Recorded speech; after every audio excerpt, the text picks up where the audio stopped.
one.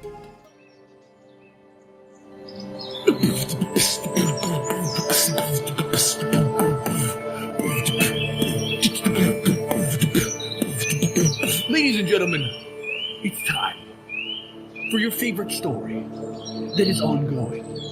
You've seen television shows, you've seen films, movies, but you've not seen Wayfarers Episode 9, because it's happening right now. My name is Jimothy Stubblebubble, and our story is being led by the Goblin King Salve Poptosis, and the team Mendax, the Righteous Rogue, Nigel, the Bold and Broad Wizard, and Kyle, the Kinku, the Barbarian. Gomer Venom's on production, and our story continues. Okie dokie, alrighty-o. Awesome. I hope everyone has had an awesome last 2 weeks. It feels like, man, it really does feel like we do this way more. Like, it feels like we just had an episode, and it also feels like it's been months since the last one. It's the weirdest feeling. I don't know if you guys feel like that too, but every week comes up and it goes, oh my god, I gotta make sure I'm prepped for D&D this week. I gotta make sure these guys got some fun stuff to do. But we do have some stuff this week for sure. So welcome back, Pig and Ash and Neuro.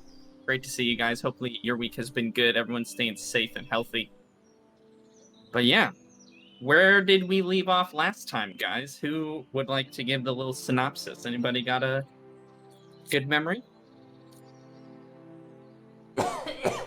Test. Are we good? Okay, I was. Are we good? I was muted. Timothy was muted. Yes, it can be fixed. Okay. So last time on Dragon Ball Z, what we did was we rested. We had defeated the Brood Mother, the very large spider who is causing all manner of problems for the town.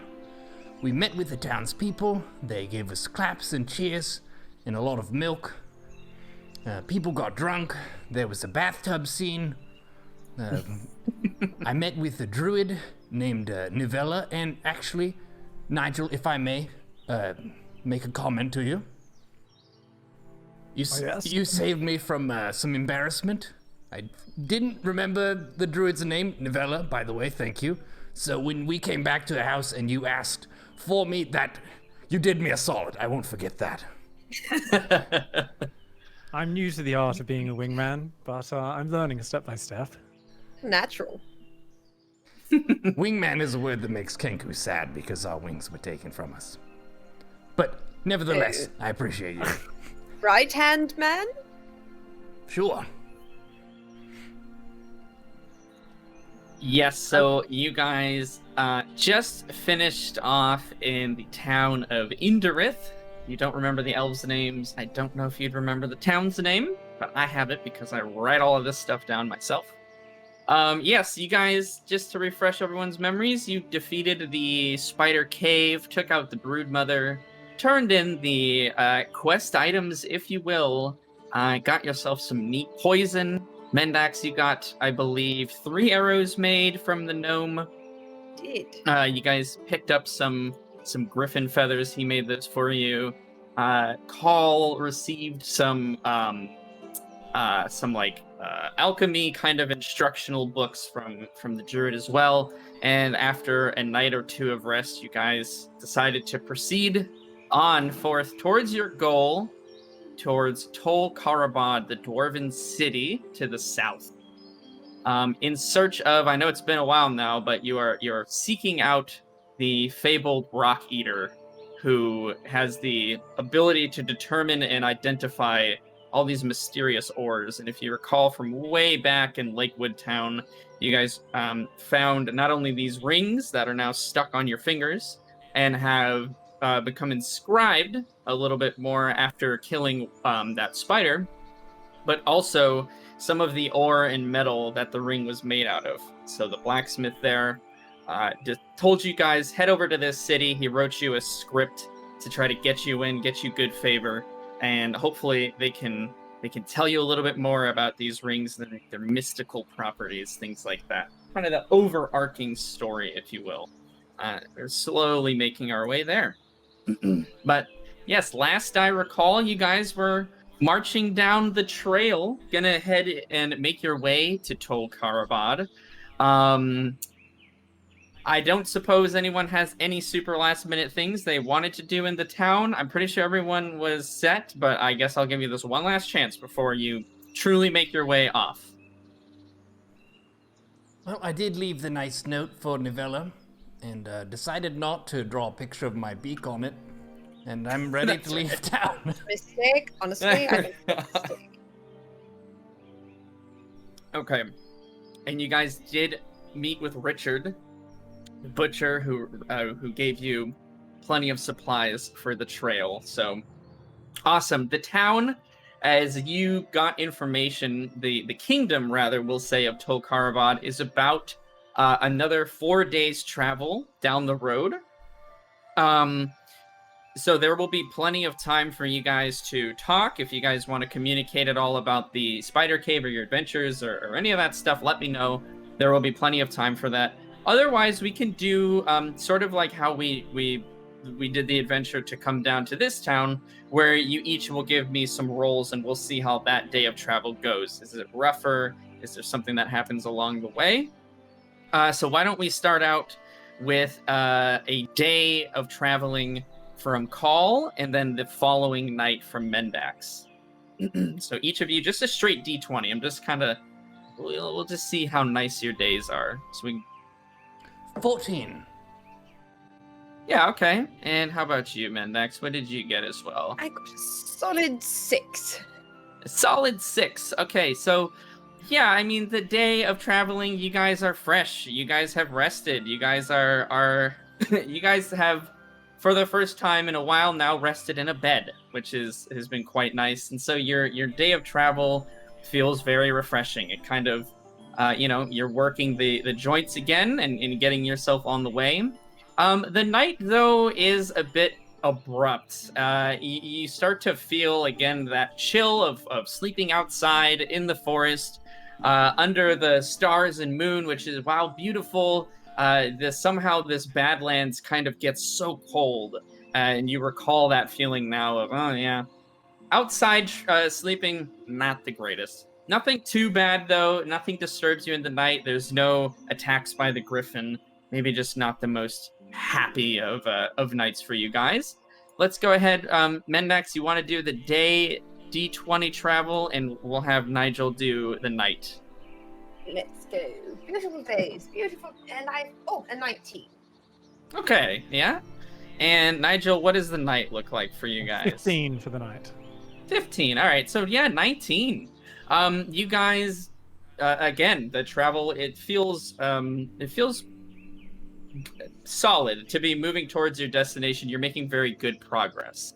The Badlands, though, it's not showing any sign of getting any greener, if that makes sense. So you guys came from Lakewood Town originally, which was just full of lush trees and grass and all sorts of different shrubbery.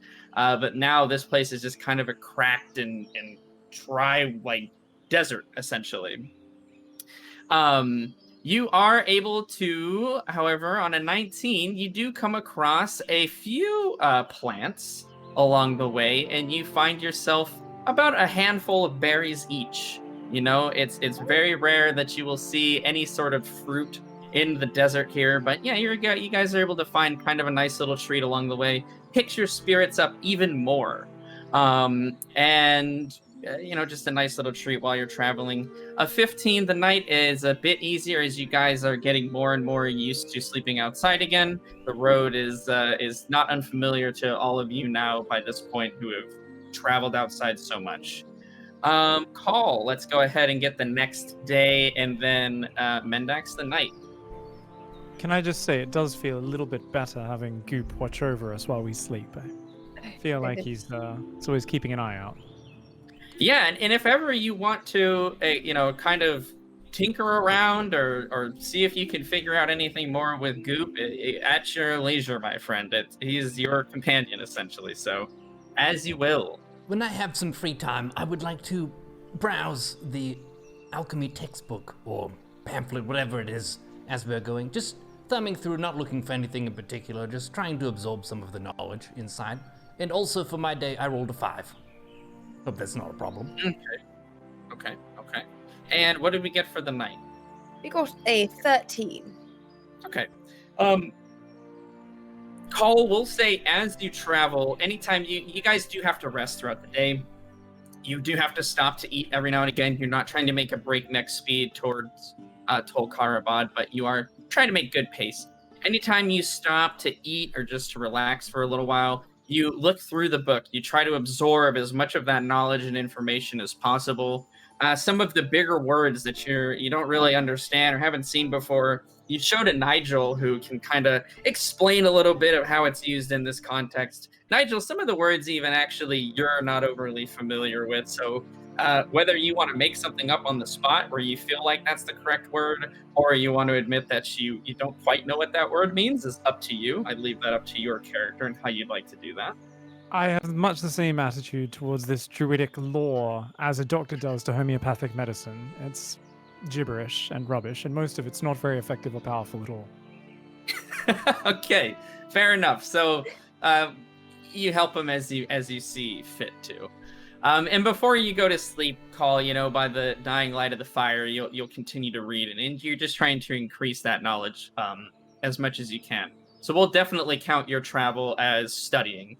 On a 5, so this is now day 3. You guys notice it is starting to get actually much, much hotter. You don't see any particular reason why, but you do see off on the horizon, there is it's almost like black clouds, just very, very, very, very far off on the horizon, about another 2 days travel still. But you do see sort of these black clouds looming in the distance, and the ground itself just feels hotter. Just the air feels a bit more stagnant. The ground is hotter, but can't really determine exactly why that is. It's not unbearable, but it is definitely getting warmer. The night is actually quite pleasant because of that increase in heat. It's not as cold, which makes a lot of sense, right? So you guys are able to sleep comfortably. You don't have to bundle up as much as you can. You can actually sleep a little bit more peacefully. You do notice something odd, where in the horizon, those black clouds that I was mentioning, you notice there's almost like lights that are just constantly going. They kind of are like a dim orange. If you've ever seen like almost stadium lights way off in the distance and how they kind of just have like a hum in the air, you can almost just tell how much light is being sort of illuminated over there. That's what's happening. There's a ton of light, but it's very far away, so it's not keeping you up by any means, but it definitely is noticeable. Yeah, we'll say Nigel, you are not overly familiar with Tol Karabad. None of you guys, I don't think, have had reason to be there before. You can try to roll a history check if you would like to, and see if you read anything about this dwarven kingdom, other than it's the kingdom of the dwarves, if you like. See if I know any details. Yes, I do have a +5 on my history, and I do Good. pretty much get to flex on one thing, and it's the number of books I've read. So Yes. that's a 21. A 21. Actually, a very solid roll. Though you've not been there before, you have certainly heard of its sort of big attraction. The attraction of Tol Karabad to people is how extremely proficient and skilled they are with smithing, whether that's crafting weapons, crafting armor, or just simple tools. Their works are unparalleled by any other craftsman in the land. Elves have some competition with them as far as a few types of implements, but overall dwarves in Tol Karabad take the cake. They've got access to the best refineries, the best minerals and ores, and the best tools and techniques. Their ways are secret, and they don't share them with other people to kind of keep that business flow going for them. If you have a item or a weapon or armor made by a dwarf from Tolkarabad, that's like a status symbol. That's like your Rolex. You show that off. Like they have, their own imprints they'll do on their weapons that can't be duplicated. They're cheap knockoffs that are sold around the world, just to kind of, again, further illuminate how exclusive these items are. Wait, you're telling me those braces are Karabadian?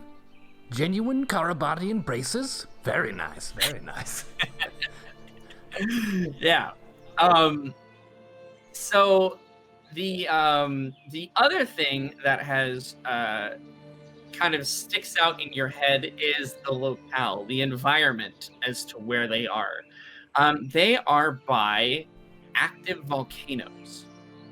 So there are at all times in the land around their kingdom active volcanoes that are going off, and they've made their kingdom in such a way that it evades any sort of damage from these lava flows, but it has provided them with not only some of the best source of heat in the world to keep their forges running, but also one of the best defended kingdoms there are. They have never fallen. They have never been, attacked successfully.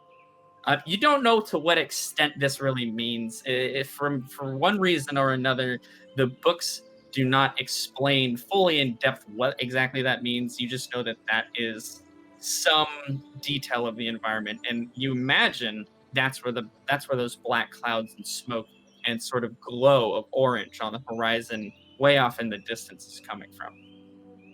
And the heat. So, props to Nigel for reading some books. Are you kidding? Nigel, live fucking volcanoes. And we're going there willingly. Oh, the dwarves have mastery over the earth and what's in there. It's all quite safe. It's safe until it's not safe. Until things explode. Well, it's not exactly like we have a bunch of choices of ways to get these rings off. I mean, I quite like mine. Now it's been decorated, and purple isn't a very nice color. Not that upset about it, so. It is nice, but I prefer rings that you can take off if you wish. And that's also true. Sometimes purple does not go with the outfit you're wearing, so it's an excellent point. Excellent point.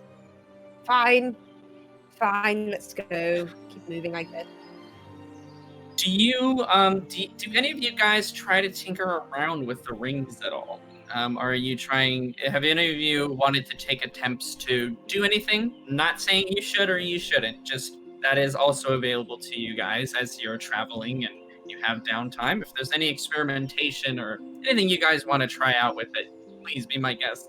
Let me know. I'm more than happy to try to steer you in whatever direction. Well, we've all bathed with them, so they don't respond much to water, we could say. That is true. Yeah. I've been forming a habit of trying to pull it off, basically almost subconsciously, because I am not comfortable with strange magical anything attaching itself to me. It might not be a tick, but every night by the fire, whenever I'm not doing anything, basically I'm seeing Trying to if pull it off. touches. Yes. So, when you attempt to remove the ring from your finger, Pegasus, you've now you've grown. You're not comfortable with it, but you've accepted it as kind of an inevitability for now. You've kind of clicked the I guess you've turned your feelings off to this, what would be very scary for other people, and you're trying to approach it analytically.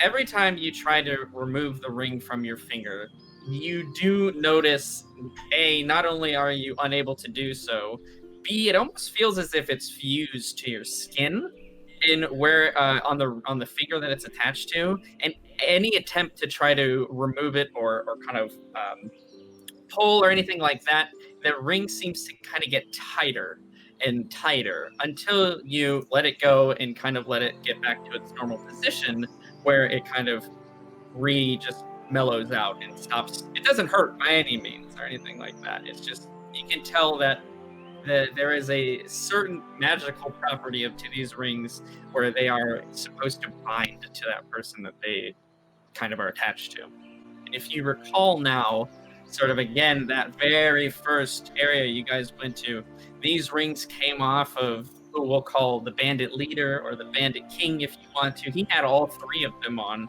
and only when he died did they kind of get removed from his hands. They fell off. So, just some, information. And if I We could recall, always try killing ourselves. he was a rather probably- strange character who didn't seem in full control of his own faculties. Almost like he was animated. Have any of you felt anything weird? Any impulses that were not normally your own?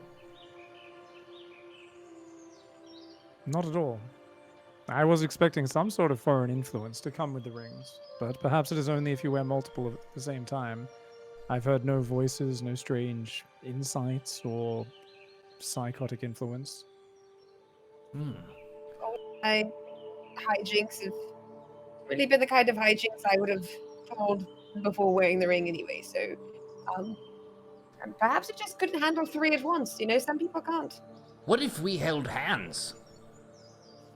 Do you think that would Oh. create some summoning ritual or some linking power? Maybe that's a bad If we idea. If we put all three hands in at once, Yes.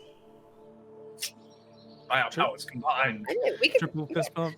give it a try. Yes. Nigel, quit laughing. Don't wait. That's not the. No, you usually try to tug it off with the other hand. Okay. My wand in one hand.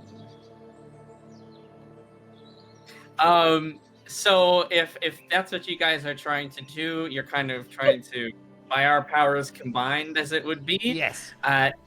You don't notice any kind of effect. And to speak to what each of you kind of mirrored, you haven't noticed exactly what Nigel said as well. No, strange thoughts. No impulsive actions to want to do something that's outside of what you would normally want to do. Everything seems to be in check.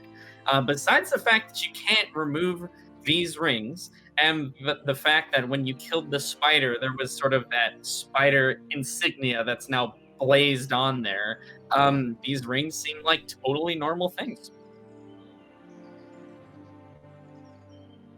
And that scene was just incredible. I like that you watch from the shadows. A truly undignified dungeon master. Yeah. I don't was need to in my head get was about into them. 4 times the size of everyone's body. I was the Zordon of this bathtub. You were the Zordon of the bathtub, dude. Oh my god. A reference not many, I think, will ever understand. What is Zordon? I don't know what that is. He was like the quest giver character of Power Rangers, if I'm not mistaken. Oh. Thank you, Apon. Google image. It's just a giant, like, ghost head, bald guy, if I remember right. Yeah. I think he's Yeah. bald as well. Yes. Yeah, he was There's me. definitely bald. So you're not quite Zordon, not yet. Apparently, there's a lot of Yeah, memes of Walter White in the Zordon tube for some reason. Apparently, there's a lot of Breaking Bad, Power Ranger crossover memes. Wow. I was totally unaware of that. Oh my god. Yeah, okay, so you guys kind of do your Wonder Twin Powers activate moment to see if that sparks anything within the rings, and nothing. That's just kind of just, again, regular rings, except for a couple of those facts. You feel that there is probably something obviously more unique about these rings, other than maybe they're just cursed to fuse to the skin of the person who puts them on. But any attempts to really figure that out right now, well, you guys haven't been successful right now, at least. Can I shake it off? You can try. Give me a strength check.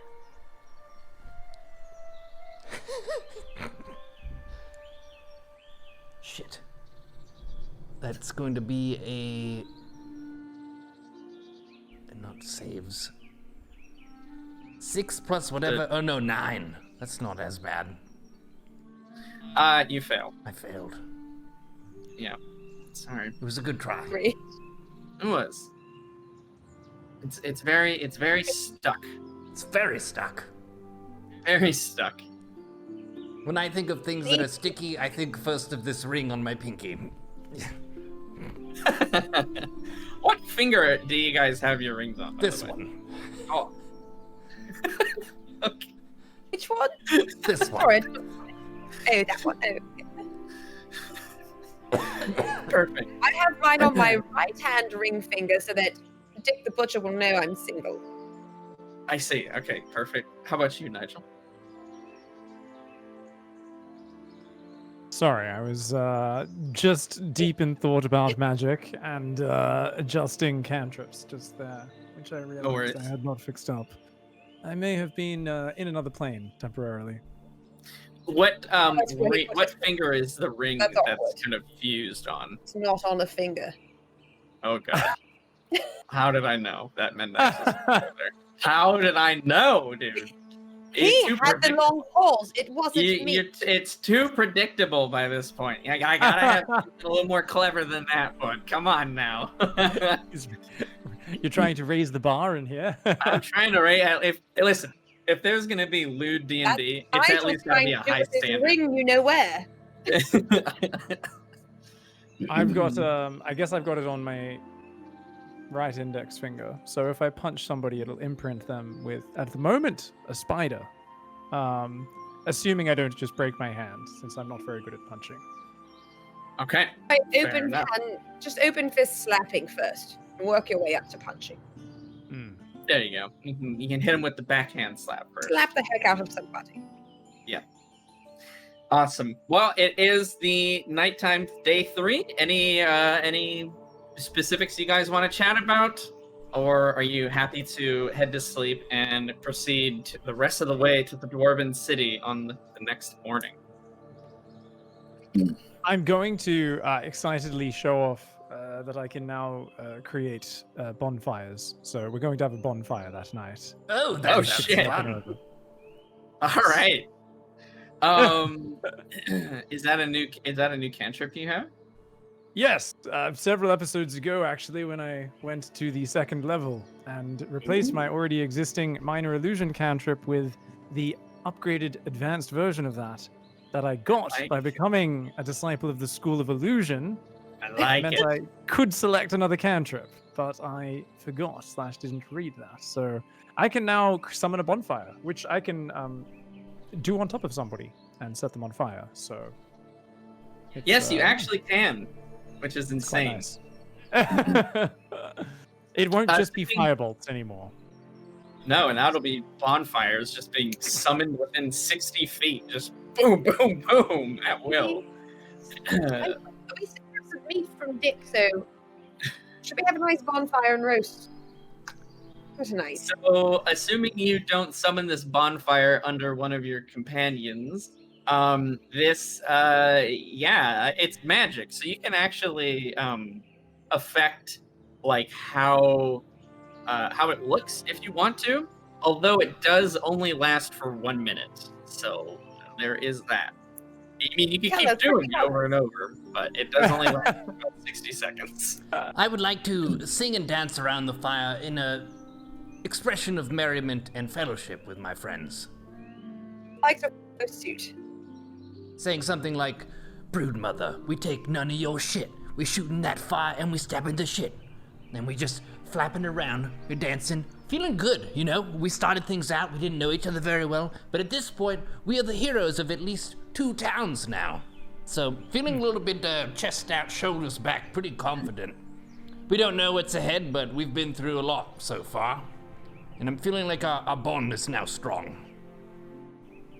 I think I'll Yeah, also create some nice rhythmic kind of bongo noises, or using my illusion magic as well. So I'll cast a minor illusion to get a bit of a beat going in this joint. Absolutely. Nigel the DJ coming out with the pyrotechnics and the jazzy beats. I love it.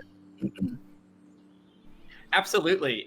Yeah, you can do both of those things if there's some specific type of sound you want to make, or if you want the bonfire to look a specific way, you're more than welcome to. You can have images in the fire dancing around. You can make faces. You can do whatever you want, my friend. You are an illusion wizard. You are fucking powerful. I'm going to make the bonfire in the shape of an owl for our plucked comrades. Bit of a throwback to Lake Town. Awesome. Yeah, you guys see out of the fire, sort of just very detailed. You can see almost each feather kind of coming off of this owl as it kind of spreads its wings for a moment and almost seems to fly off into the distance. Nigel flexing his illusion magic pretty hard there. Very nice.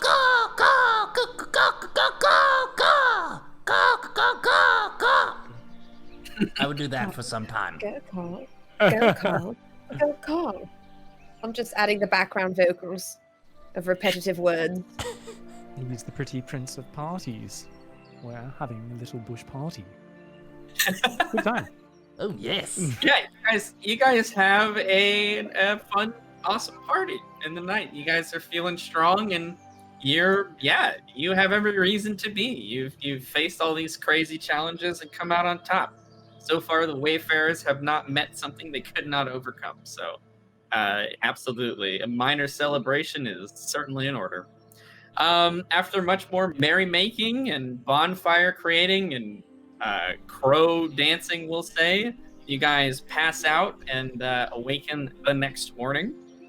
Again, a little bit earlier than probably you would have normally woken up, as that heat starts to permeate again through the earth, and sort of it gets to an uncomfortable level to really sleep on. It's not by any means searing you or causing you any pain, but it's like if somebody turns on your seat warmer in a car on a regular day and doesn't tell you. Mm-hmm. Exactly. So you guys, wake up, pack up, and head on your way. Let's get one more D20, we'll say from Nigel, to see how the rest of this day's travels go. Right. And the magic is with me. Feeling good. 19. Oh, right on. Very awesome. Yeah, you guys, again, not really hampered by too much today. As you continue to progress forward towards these sort of smoke-laden skies, you do begin to notice the smell of, again, kind of that sulfur, that burning, that smoke beginning to permeate in the air as if there's a forest fire, miles and miles and miles away. By no means is it at the moment overbearing, but it is certainly enough that it catches your, nostrils. And it continues to get hotter and hotter and hotter. You have to slow down a little bit more.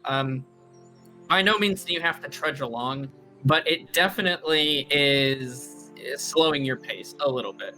With a 19, you guys are carrying on, I'd say, masterfully, drinking plenty of water. Nigel is very quick to point out the effects of heat exhaustion and all of the bad things and studies that have been done for that, in a little bit more detail than probably is necessary. But that sparks you guys to take extra precaution, drink plenty of water, and take lots of rest breaks, which actually keeps your progress at a fairly steady pace. But about halfway through the day, we'll say even just a quarter of the way through the day, you notice the glowing on the horizon is now very intense. Even in the daylight, you can notice that there is not an unnatural source of light, but a source of light from the ground that is coming and kind of permeating up into the atmosphere. The clouds that are in the sky, however sparse they are, sort of have an orange tinge to them, and you can tell that it's not from the sun due to the direction. And that black smoke kind of looming now much closer to you guys is much more illuminated. You can make out a lot more of the details. You can see that it's almost a constant billowing going into the sky. you guys round essentially a ridge in a mountain. Well, not a mountain, but between essentially two hills, we'll say, where the path narrows some. Not to any extreme where you guys have to squeeze your way through, but now you're kind of needing to walk single file. And as you come out on the other side, you stop for a moment, as immediately your surroundings abruptly change. Who was leading the way in this march? A thick ass bird? Okay, Yes, absolutely. Call, you are in the front. As such, you notice first that the path continues to stay narrow, but where it should have opened back up into sort of this desert plain, it actually, in fact, drops off almost on a steep hill now. So you're essentially you're on, like, think of it like a very kind of narrow pathway, and it's cut off on the sides. And about 20 feet down, 20 to 30 feet down on all sides of you, is this pool of lava. There is literally lava and magma that is churning beneath you all. The heat is immediately much more intense. It kind of hits you in like a wave, like just this hot flash of air. And as each of you kind of make your way through and stand on this narrow passage, you're very uncomfortable. It's not unbearable, but you feel like you're standing in an oven almost. You can see that this passageway continues to extend down into the horizon, into kind of this cropping of mountains out in the way. But you see, again, just to try to describe the surrounding to you guys, this constant orange, bright glow coming from that lava, coming from that magma. Down there, it's like a swirling churn of orange and red as it is in a constant flow pouring down from the mountains that are in front of you guys. It's almost like it's filling a giant like cauldron of sorts. You've never heard of anything like this before. Nigel, the books downplayed exactly how much active volcanoes there were in the area and exactly what that meant. To say that the dwarves are a master of their surroundings is to put it lightly, as they've essentially carved out a tract of land in an otherwise inhospitable region of the world. But yeah, that's where you guys are now. Smoke billowing up into the sky on all sides of you. In the distance, you can see that orange and red glow kind of streaming down the mountains in what would be water, but in this case is molten earth. How would you like? The words hot damn are appropriate. Yeah. Getting welcomed with a sauna. Not really what I was expecting. Why is the water orange? I've never seen this kind of thing before. Carl, that's not water.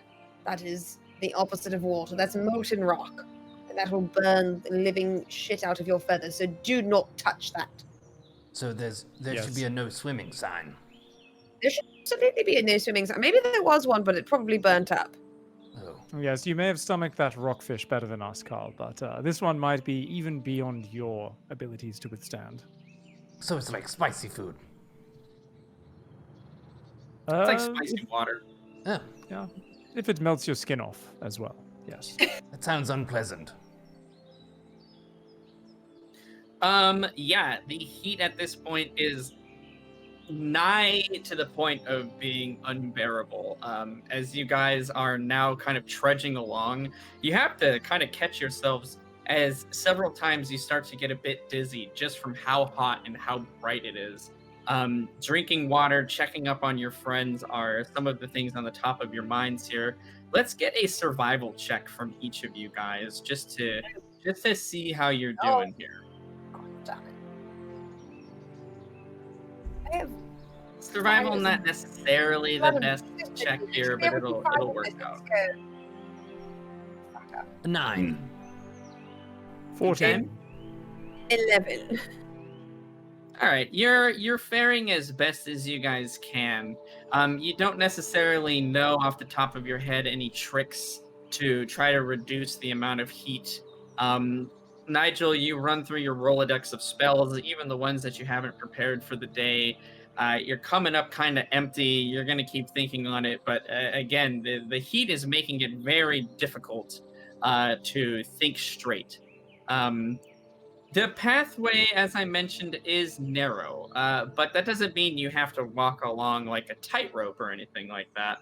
It's about an 8-foot wide path, so you have plenty of room to continue walking forward, but you're definitely staying as close to the center of the path as possible. Do you guys want to do anything before continuing forth and trying to trudge the rest of the way to the Dwarven Kingdom here? It's a bit narrow. Should we put rope? Should we tie ropes around each other? I don't know exactly. Can we see how more narrow this path is going to get in front of us? You can see off into the distance somewhat. The pathway begins to move through kind of into the mountains where, again, on either side there is lava coming down. So you can't see where it ends necessarily at this point. It looks like it stays about the same, how wide it is all the way through. Maybe a little bit of variance in there, but overall the ground seems surprisingly sturdy for a situation like this. Okay, then maybe ropes aren't necessary. They might even start to burn, honestly, in this heat. It's disgusting. Yes, I think we should just go as quickly as we can down here. Very quickly and carefully. Let's just get out of it. Oh my god, it's so hot. Yep, very hot indeed. All right, you guys continue pressing forward. The heat is at an all-time high since you've entered this area. It doesn't get any worse, but it certainly doesn't get any better. You do kind of begin to wrap maybe a bit of cloth around your nose and your mouth so that some of the smoke that is pluming up from the lava and the magma doesn't enter your lungs all the time. But overall, your pace has slowed significantly. You're taking as many breaks as possible. You realize you're kind of running out of water almost as the heat is, whether the heat is evaporating it some from your water skins or you're just drinking a lot more of it. So that starts to become concerning for you guys. You're not out yet by any means, but you do realize you're kind of probably at a point of no return where you either need to continue going forward or turn back right now to head over to the kingdom. So just going to make sure forward on. Is that correct? Absolutely. I would Those have silly that. dwarves must walk up and down here every time they enter or leave the city. I'm not going to be stopped. Seems like it's the main path. It can't be that bad. I mean, they do have a lower center of gravity, though. The heat just goes over them. Exactly. You know, they stay close to the earth. This, It's on top. It's just science. this journey for me, the discomfort of the heat would be offset by curiosity. Think of a child or a young dog who sees snow for the first time. I can't exactly play in this stuff, but it is rather amazing and bright and interesting. A new experience. Uh-oh. Yeah, overall, honestly, it is it's a sight none of you have ever seen anything close to before. This is insane to look at, seeing exactly how it looks like an ocean. It really does. But you realize and you know that beneath is sort of this this just kind of deathbed of magma and lava. So yeah, you guys, it's certainly not a life bed. I mean, I wouldn't say that. I don't think jumping in there is going to be healthy for you. Unless you need to, go Gollum on this. So you guys continue forward, and as you reach the mountains, you kind of again begin to follow the track around the bend here. And in front of you, you guys do see sort of this giant pillar, this giant towers of like a fortress almost. That is this dark black, dark red stone. Almost looks perfect on every side, as if it's been plucked out of like a painting. We have it up on the stream now, so if you guys want to get a sense of kind of what it looks like, feel free to take a look. But again, that just sort of gives you the gravity of the situation, exactly what your environment looks like here. The kingdom or the towers and the giant fortress itself is on like a raised plateau of earth, kind of similar to the path that you guys are on. And in splendor, you guys walk forward. You do notice, however, very quickly, Call, as you're leading the charge. As you get within maybe 200 feet of the kingdom, there is about a 10-foot gap in this pathway in front of you to the other side. And on the other side are these 6 stout figures that are standing there, and one of them kind of waves at you guys in the distance. Hello there. Hello, people of Tol Karaban. We are 3 travelers who wish to meet with one of your citizens if we may. I'm afraid you're not going to be able to do this today. The town's closed. The entire town is closed? When is it going to reopen? That remains to be seen. We're under a quarantine. Oh my goodness. Well, we have a wizard with us who may be able to help. What exactly are you quarantined for? Send your Dr. Nigel. Yes, Well- I have much expertise in magical and non-magical ailments. Perhaps we can aid you. What suffers here in your city? Yes, well, I don't know exactly what it is, but what they've told me is there's some kind of disease, some plague, if you will, magically enhanced. It's terrible. I've never seen anything like it. A magically enhanced plague, you say? I have studied many forms of terrible magics and may be able to aid you. Is there any way we can gain entrance? Who's carrying the message that we have? I'm going to open my backpack and ruffle through it. I thought that was it Carl had the message because he gave it to Carl? I don't know. Who has the message? I know it's not me. I only have The pants and message shoes. from the blacksmith. I found it. I found Okay, it. never mind. Nigel has it. Okay. I have a missive from a respected member of your city, granting us an audience with the Rockbreaker. Eater. The Rock Well, Eater. he has to break them before he eats them. Honestly, he takes civilized bites. Nobody just starts gnawing on huge pieces of rocks. You obviously have to break them first. Of course, of course. Well, that was a lot of information. I have some details for you, travelers. I understand your situation at least a little bit. That's a nice piece of paper you've got. Unless you can throw it over. I mean, I can't really check it right now. But, I mean, I don't know. Can you throw it over, maybe? No. The last time we threw something across a gap this large, it didn't end well. Speaking of which, out of curiosity, good sir, how did you create this gigantic gap in what appears to be the only way in and out of your city? Is this an accident or on purpose? We're dwarves. I mean, to be honest though, I do have an arrow from the griffin feather. We could tie the message on the arrow. I could shoot it over to the ground at their feet, and he could get it from there. It would take. I mean, it's a precision arrow. Ooh, we're gonna bust a precision arrow. I like it. I mean, it's in the ground. I could go pick it up if they let it over. I mean, if they don't, then we're really pissed about that arrow.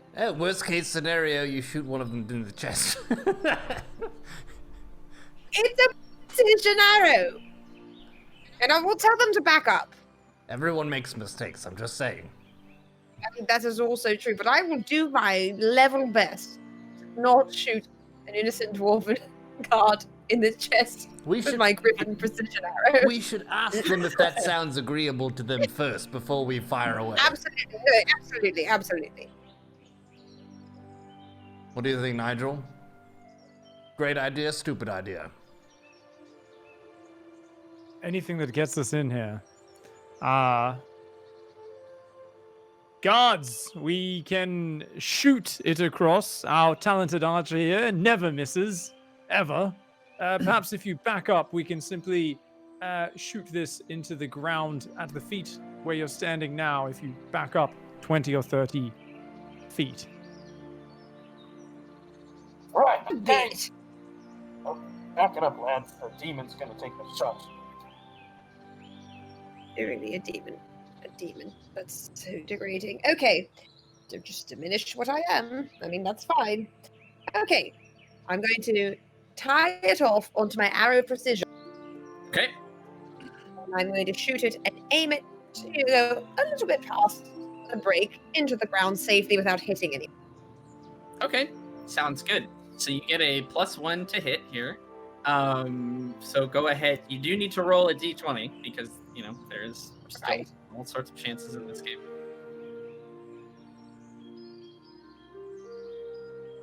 Uh-oh. A 20, not a natural 20. It was a 19 plus the 1, so a dirty Yeah. 20. It's a Give 19. me that arrow. I told you precision. I told you. I was going to shoot anyone through the chest. Don't trust. There's so many pants I could take, but I have to get there first. So you got you rolled a 19, you got a +1 from the arrow, and then another +3 from your dexterity because you are, you know, pretty skilled in that sort of combat. So in total, a 23. That's plenty, more than enough to shoot an arrow into the ground 10 feet away from you. Very easy, child's play. Roll a d10. I do expect it back. Sorry, go ahead. Roll a d10. And tell me what you roll. Uh-oh. Got 1, 2, 3, 4, 5. Okay, this is a D10. What? A 30. A what? Then it's a D10. 1, 2, 3, 4, 5, 6, 7, 8, 9, 10. It's a 30. Yeah, what did you- It's a 30. Oh, so you rolled a 3. Okay, no, then maybe there's multiple D10s. No, So there's one. I mean, that'll work. So if you rolled a 30, we'll just take that as a 3. So that's there's usually one that just has a 1 through 0, and then one that's like 10 through 00. But that's perfect. 3 is fine. Your arrow does not break. That's all. The only thing I was trying to do there. Oh, good. Okay. On these arrows for them to break. Great. The dwarf that was talking to you guys walks over to the arrow that is firmly kind of stuck in the ground.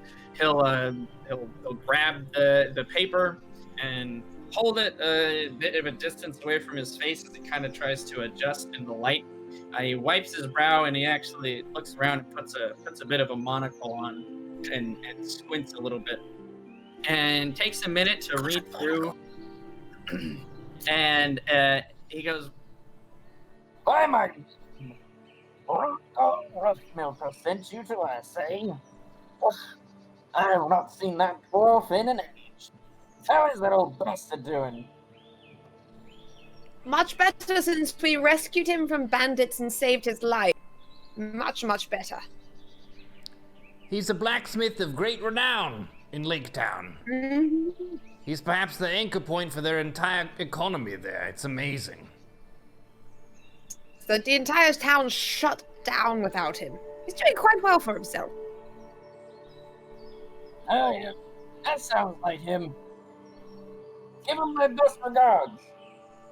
Well, on a normal day, this would be more than enough to let you in. I mean, it's not like we're normally closed. Especially since you're a friend of old Rockmelter, that old bastard. But today, I'm afraid, I really don't think you're going to want to go into the town. This disease, this plague, it's all manner of gross, oils and pustules and it's just terrible. We've been trying to figure out an answer for it for the past day and a half now. We think we've got it, but we're just missing some damn ingredients. Ingredients are you missing? I don't know if you're skilled in the ways of alchemy. I mean, not, but this is what they told me. Ooh.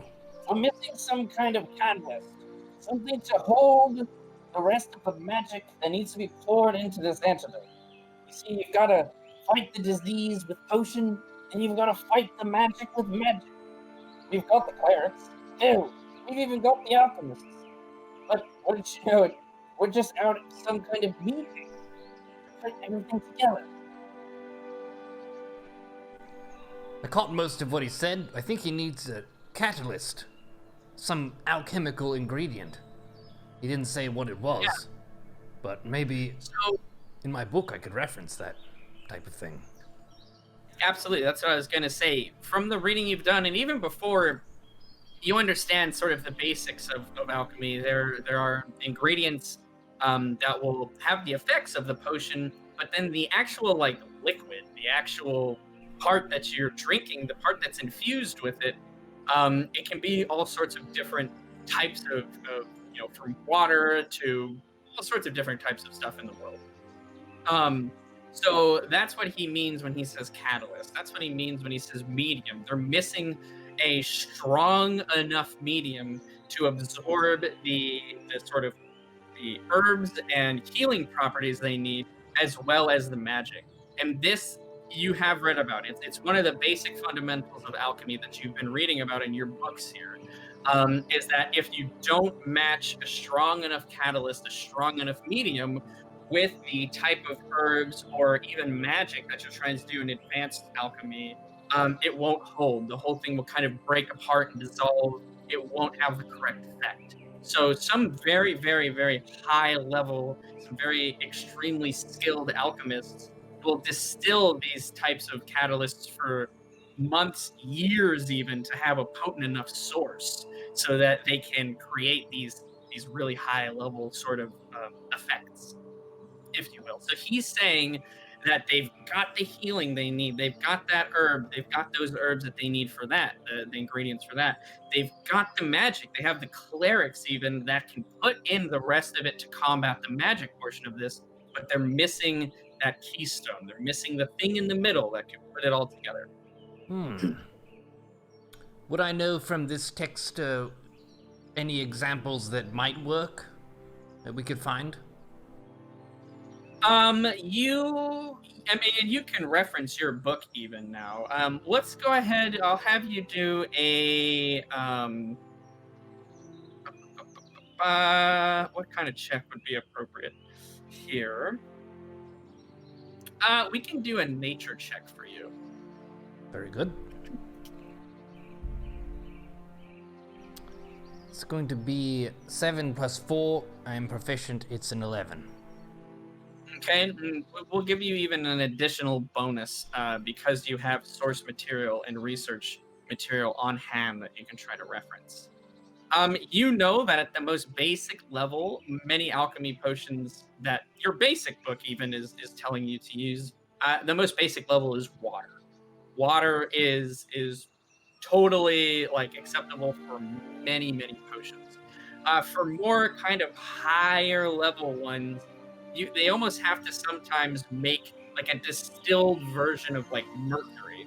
It's like a metal infused water that is they do enough kind of these kind of filtering things in order to make it consumable so it won't kill someone just from drinking it.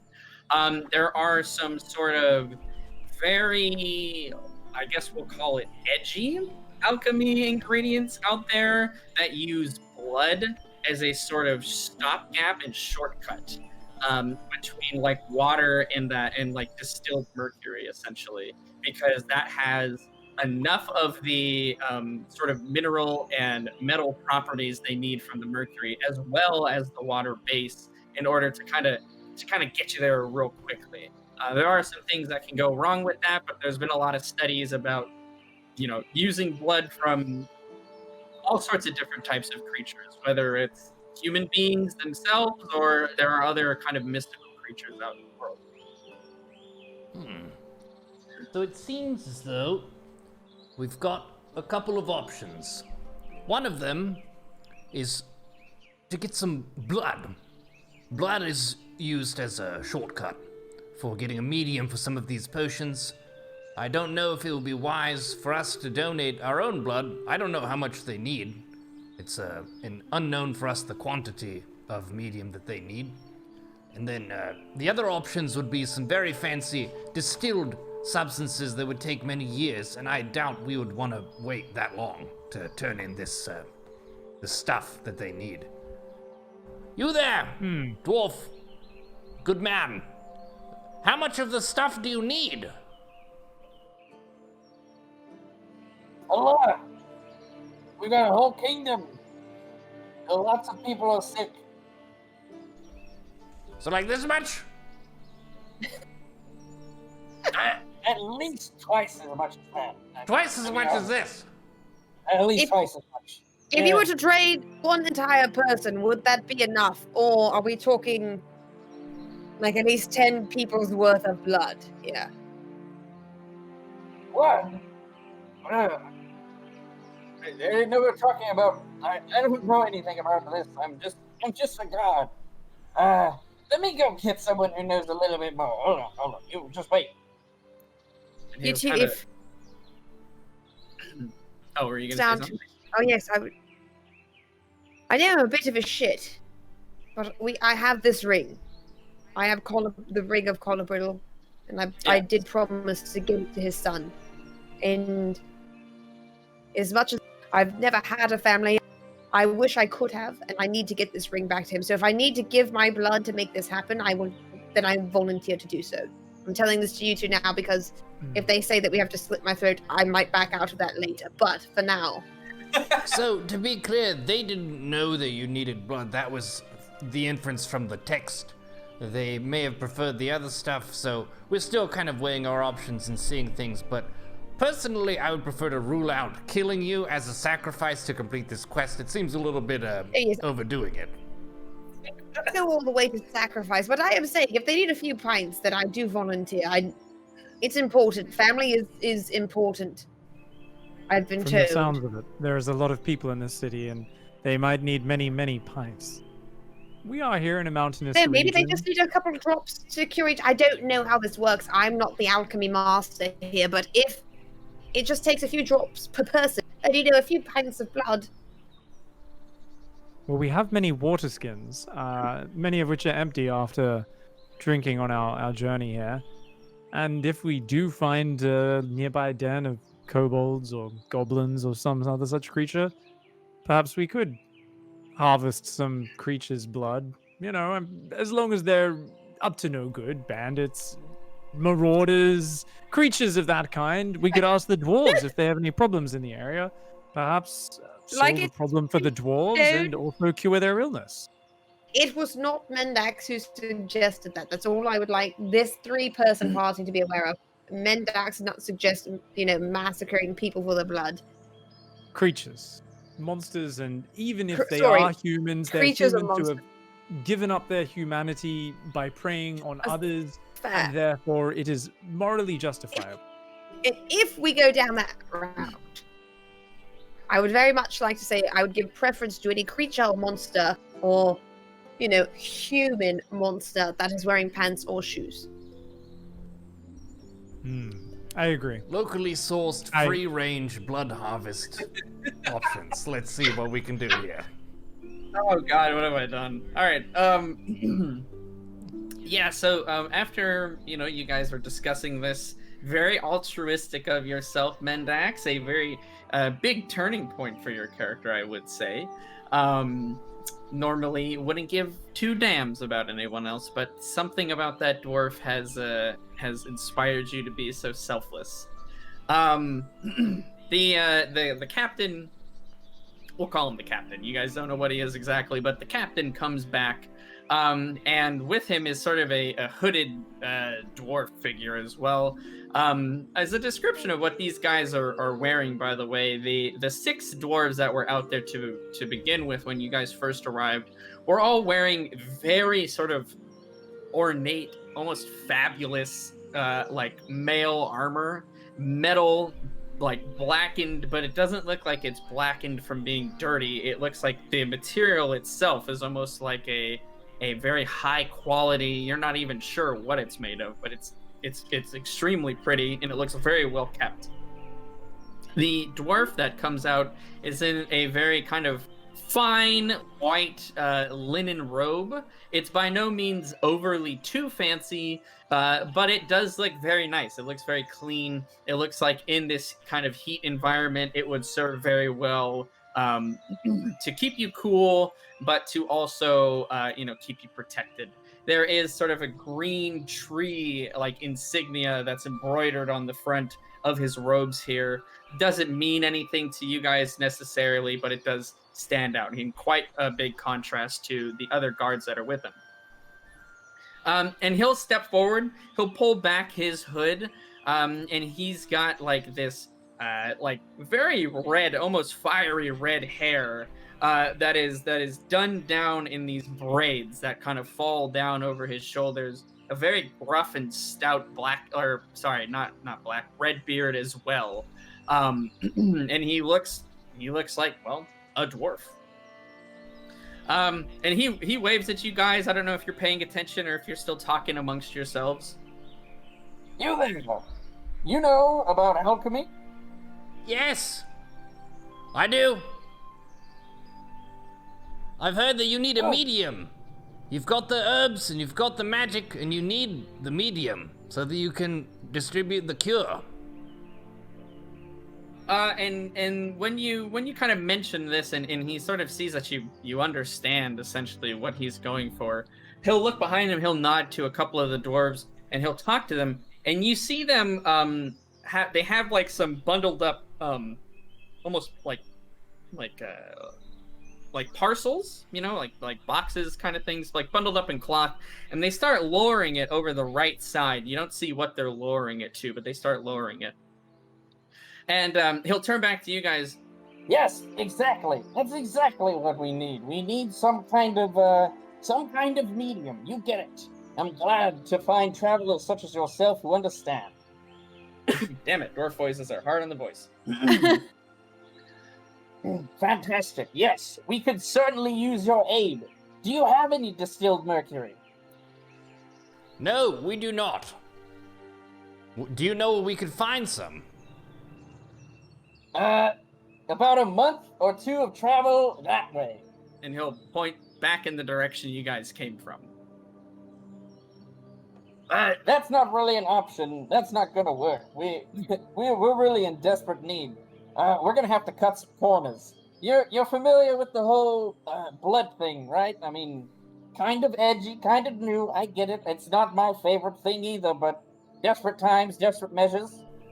Yes, we are aware of this as an option, but we are foreigners to this land and don't know of any locally sourced places where we could find things that bleed.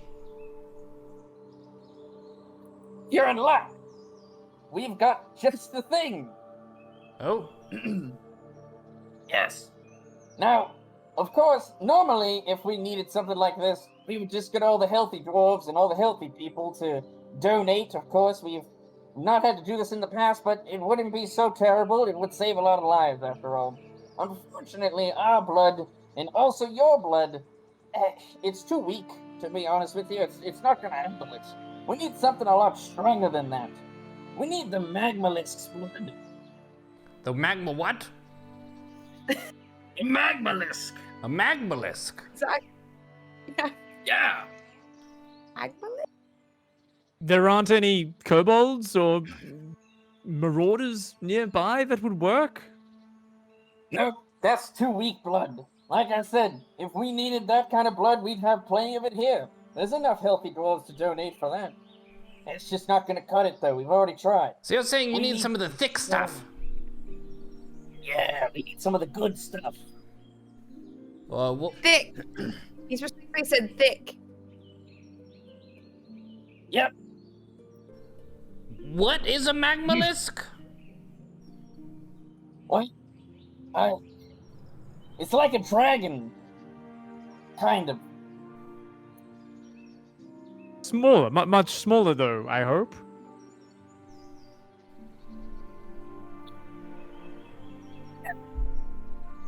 Sure, why not? What? actually believe that it lives in magma, and it's like a dragon. So it's a dragon that lives in lava, and I'm going to guess is impervious to fire damage. Yeah, I see you've heard of one before. A character to play once. I didn't get to play it, director's favorites and all that thing. Wanted to be Magma List 1, ended up tree number 7, but whatever. It's fine, I'm not bitter about it at all. That sounds like a very weird play. Anyways, yeah, you've got the picture. We need you guys. Go find the Magmalisk. Go get some of its blood. Bring it back to us. Easy peasy. I'd like to do a nature check to see if I know anything about Magmalisks, if I've ever heard of them. Sure, go ahead. May I 7 assist in plus this? 3. Perhaps I've heard of one. Yeah, sure. You can assist with him. You guys kind of collectively put your heads together. I assist nothing. All I know is that it gets very weird between the Magmalisk and the heroine of the play. That's all I know. That's the So extent of the knowledge. if you assist Nigel, he will get a +2.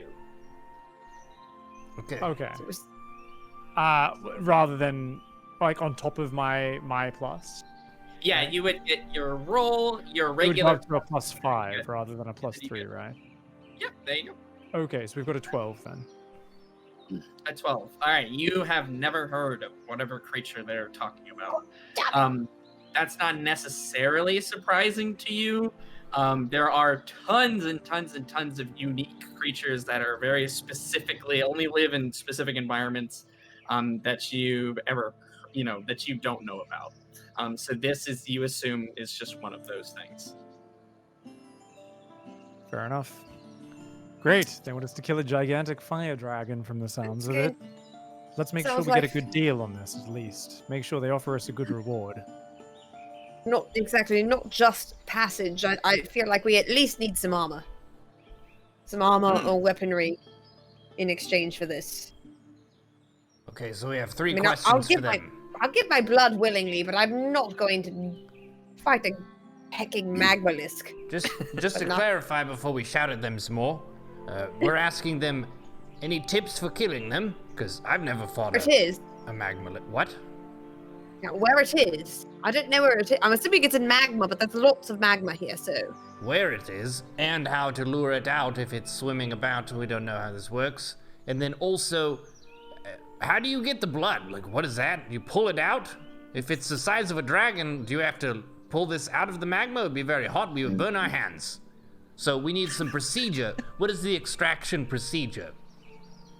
Absolutely. And then, Oh, the Once reward. we help- Yes. once we help cure I mean, curing the city, obviously, first and foremost. And then getting the Ring of Colabril to Colabril's son, secondary. But tertiary, I do think, perhaps they have so many weapons and things they make, they could spare a few. Very good. I'll pass that along then. Master Dwarf! Hello. Regarding this Magmalisk, couple questions. Question number 1. Where do we find it? How do we bring it out so that we may fight it? That's a very smart question, number 1. So, Magmalisks, as you may have guessed, live in magma. They only come up for air once every, 5-10 days or so. So that's not going to do unless you guys can swim in lava. But whenever we have needed to see one of these before, properties of the Magmalisk that we have, extracted, they always come up for these red crystals. These red crystals, they go crazy for them. They go nuts. They love them. They eat them. They grow at the very tops of these mountains you've seen, where the lava is most active. You get a few of those bad boys, you've got yourself a Magmalisk. Very good. That makes sense. So we bring these crystals as a lure so that we can attract the Magmalisk. Makes sense. It's just like fishing. No, it's not. Except, It's not. I mean, I think it's. This is a strange place. Fish do you go after? What kind of regular fish do you fish for? That getting a magma list is just like fishing to you. Well, we are foreigners. We should respect their culture and their uniqueness here. Second question. So, are there any tools or things that you could lend us so that we may more effectively defeat this magmalisk? You're funny. You're not gonna kill it. That'd be crazy. This thing would destroy you. Luckily for you guys, magmalisks super docile. They're like ferrets, or dogs, or rats. Just Okay, keep to themselves. I feel like that's very rude. Dogs are obviously superior to both ferrets or rats. I'm not yelling that, I'm just saying it under my breath to my companions. I'm very upset. I do love dogs. Fair enough. Yeah, you're not gonna kill a magmalisk. I'll tell you that right now, though. Kudos to you. You're just brave or stupid. One of the two. What you can do, though, is you can extract the blood from the ticks that are on its back.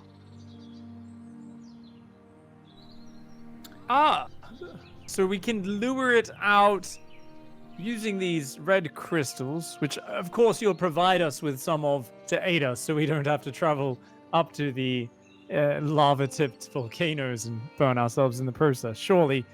And then we'll lure the gigantic creature out of the magma using these crystals and quickly chop or rip or cut into these ticks to remove them from its back.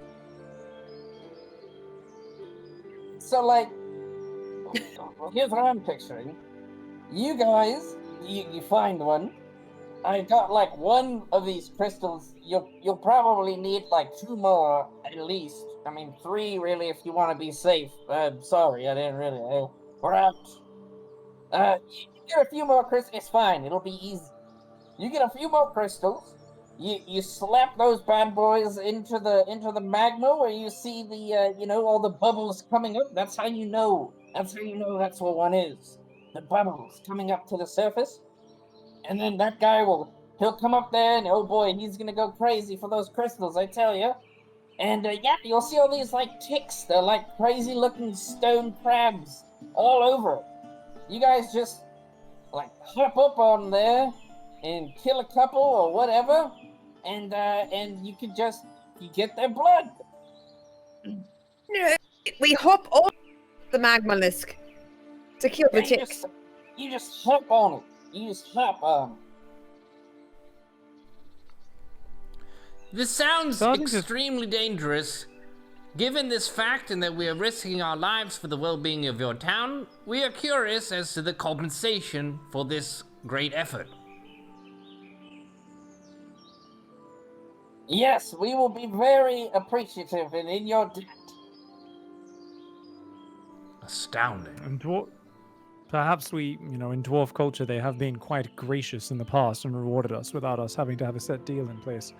However, I think their idea of reasonable risk and what is normal may have changed over generations living inside a literal volcano. I think we're definitely wise to err on the side of caution. Good sir, can you offer us at least a guide? Someone more familiar in this alien terrain. We are not used to this magma and lava, and we do not know how to navigate these lands. Surely one of your healthy comrades who has avoided the plague could help show us the way. He'll kind of turn around and like kind of nod, and they'll talk amongst themselves for a minute or two. Sure. Stumpy will go with you. Stumpy. Stumpy? Stumpy, yes, Stumpy. No.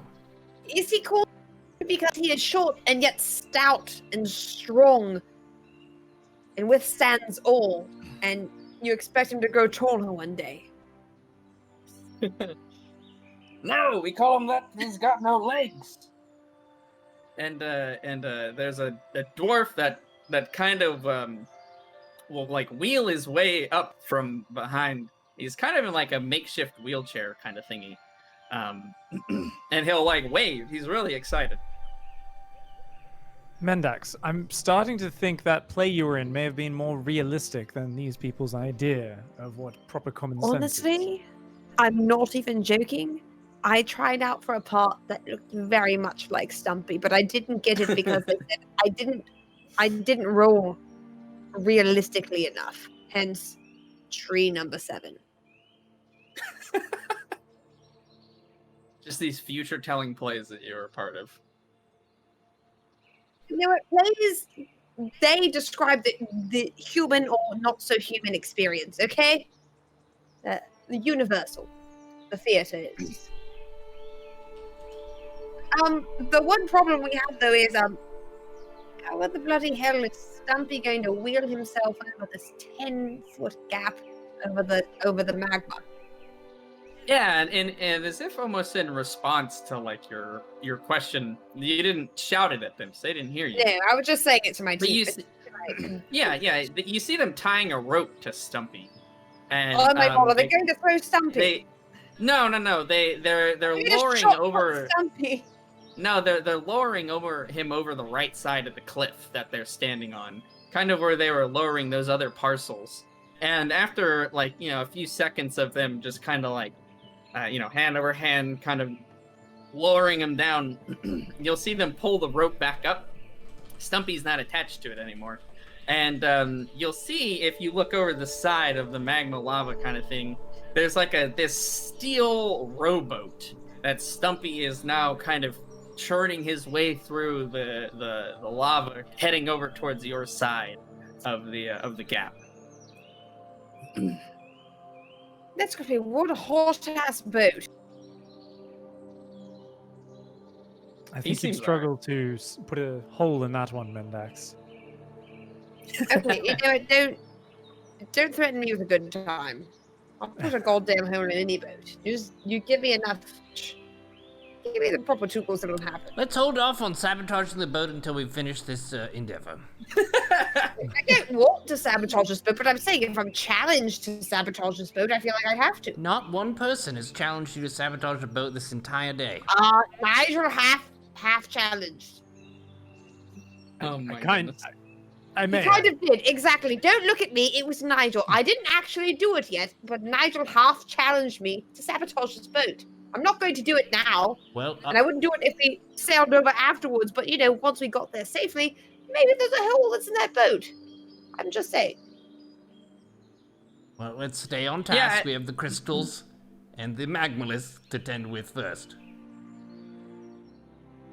So, as you guys are kind of not arguing, but I guess bickering a little bit between yourselves, like a very almost the size of your halberd harpoon is shot up from the lava and is planted into the ground, kind of in front of where you guys are at. And you look over and you see that Stumpy has thrown up this harpoon from about 25-30 feet down and stuck it into the ground where you guys are, and there's a chain that's going off the side and all the way back down. And he'll call out to you guys, "Come on down. The lava is fine." Decision on your way down. no. You should go back and get that first. What's that? Get that first. Oh, shoot, you're breaking up a little bit. Did anybody catch Oh, what you sorry. said? I asked if he had grabbed my arrow of precision on the way down. No, the other guard, like the captain, has it. And so I asked Stumpy if he could go back and get that. He'll kind of look back over at the captain, and the captain will like nod at him, and the captain looks at you, Mendax, and he goes, "Okay, catch!" and he throws it at you. So go ahead and give me a dexterity saving throw.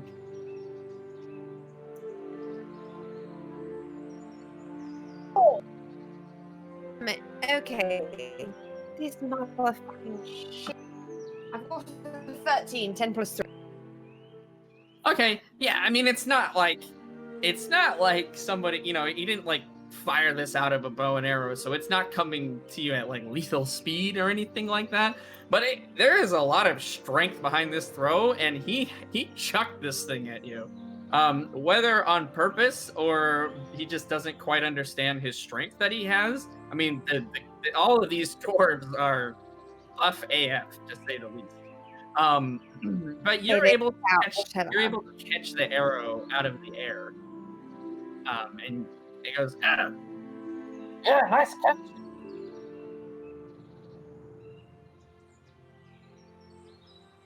Okay, we're good.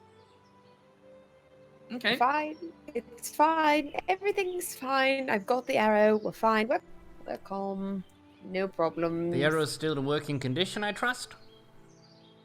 Yes, I mean it definitely hit some dirt on the other side, so I don't think it's too much damaged. No. And It I caught looks- it out of the air, so. That was a fine catch. I would like to clap a little bit. Cute. Very good. Shall we be Appreciate off to that, the Carl. boat I then? do appreciate that. I can strap Goop to my back to go across. Yes. Nothing like a fun boat trip in the magma. This is going to be fantastic. I'm glad you're so excited. I am. Throw Nigel into the boat. It's fine. Just toss him. Yeah, nice little 30-foot drop. That should do just fine.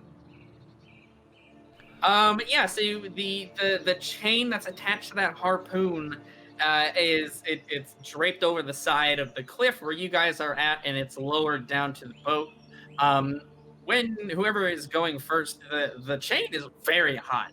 It almost burns your hands a little bit to grab it. It's almost like you grabbed a bowl of soup out of the microwave, kind of too quick. What's a microwave? You fuck off.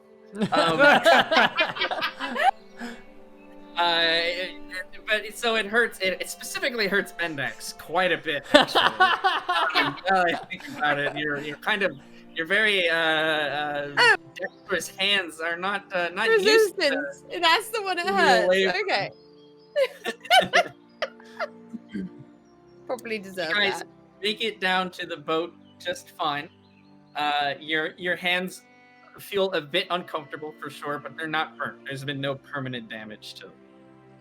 How many ticks did we need? Did we end up getting that information? Stumpy? Ugh. Hey, Wait, how many, Stumpy? what? How many ticks, Stumpy? Well, let's see. You're gonna need at least 1, 2, 3, like 4, maybe 4 ticks worth, enough to fill up these bad boys. And he'll unwrap one of the cloth parcels that was lowered down to the boat earlier. And there's these kind of big, just vial containers. One of them, there's 5 or 6 of them. He says you need 4, so they gave you some extra just in case. One of them, though, is seated in this crazy-looking syringe contraption that almost looks more like a gun than anything else, with like a giant plunger on the end of it. So he's saying about 4 of these should do. Okay, but one of them, the one in the gun, Stumpy, is this the one that we insert into a tick to fill, and then we have to replace the canisters? You got it. Right. I guess we'll Okay. try to chop the ticks off the back and remove them, get them in the boat, and then drain the blood from them, if possible. Yeah, I mean, if you think you A guys deal. could do that, that's great. Just in case, though, I did bring some extra harpoons. And kind of with saying that, he'll grab the chain, and with one of his hands, he'll just kind of give it a good pull, a good tug, and the harpoon will like crash down into the magma beneath you guys with a kind of an unsettling splash. The like carelessness of Stumpy and the magma and the lava is kind of alarming to you guys. And so about, like 25 feet of the chain is in the magma. And he just kind of starts pulling it up as if it's rope. just with no problem. You can see the molten earth starting to drip off of these chains. And he's kind of bumbling along, pulling it all up until the harpoon, which by this point is essentially like a glowing cinder. He just grabs and he places it on the side of the boat. All right, should we get going? May I see your hand, Stumpy? Yeah. And he holds his hands out, and they are just destroyed. I mean, these things are like they're not like blistered. They're not like bleeding or anything like that. It doesn't necessarily look like he took any damage from all of that heat, but they're if you had your eyes closed and you felt his hands, you would almost just mistake it for rocks. Like, they're that tough. There's no softness to them. How he's able to move his fingers and joints around is just an act of God to you.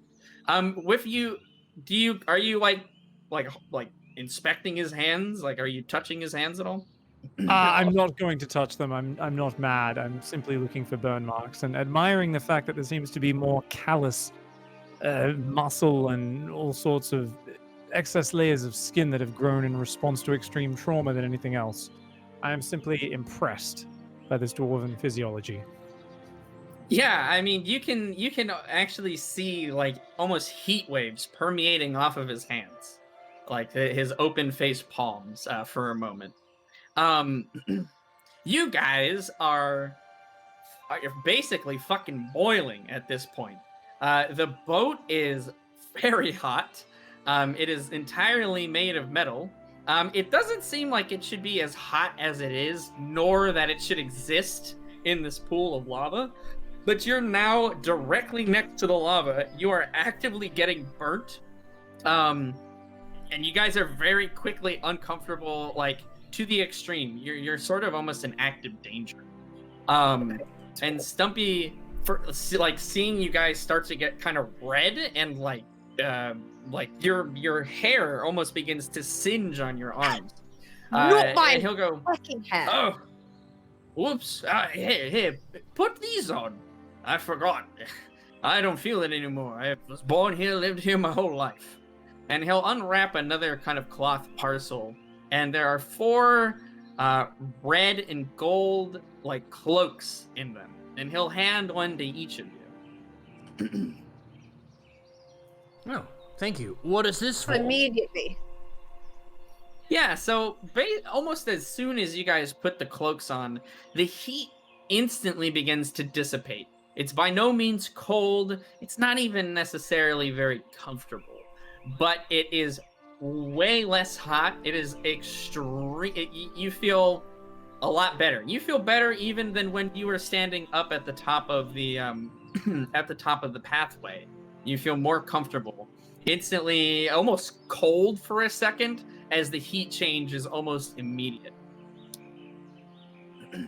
I wouldn't take those off while you're down here. I feel rather refreshed with this on. This is a magical cloak, I trust. Yeah. For when we have visitors. So you're all used to it then? The people of Tol Karabad? Oh yeah, it's in our blood. They say the lava flows through our veins. That sounds unhealthy. I mean, my dad lived to 350. That's a lot longer than Kenku live. Maybe I should have What's some a of that in my Kenku? blood. I am a Kenku. The Kenku people... It couldn't hurt. We are a bird people, a flightless bird people. We are adept at mimicking the different sounds that we hear. Each Kenku is only able to speak by mimicking the sounds they've already heard. Yes, you should hear him do you, actually, Stumpy. He can do your voice perfectly. Oh, yes. Show him, Carl. Oh, Carl, do Stumpy. Do Stumpy. Oh yeah, it's in our blood. My ancestors have had lava in their veins for the past 400 years at least. Hey, stop it. We said let Carl do you. That was me. Oh my god, it was so good.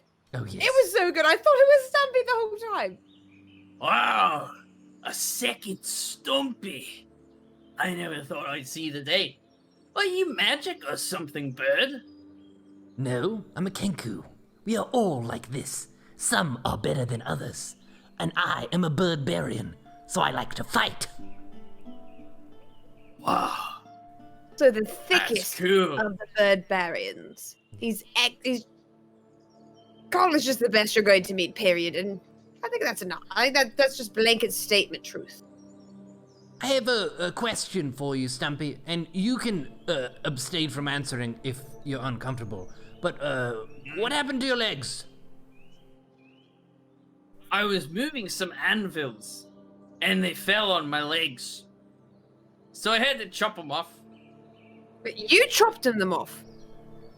Oh, I wasn't gonna just lay there like a fool. I had to go move the anvils.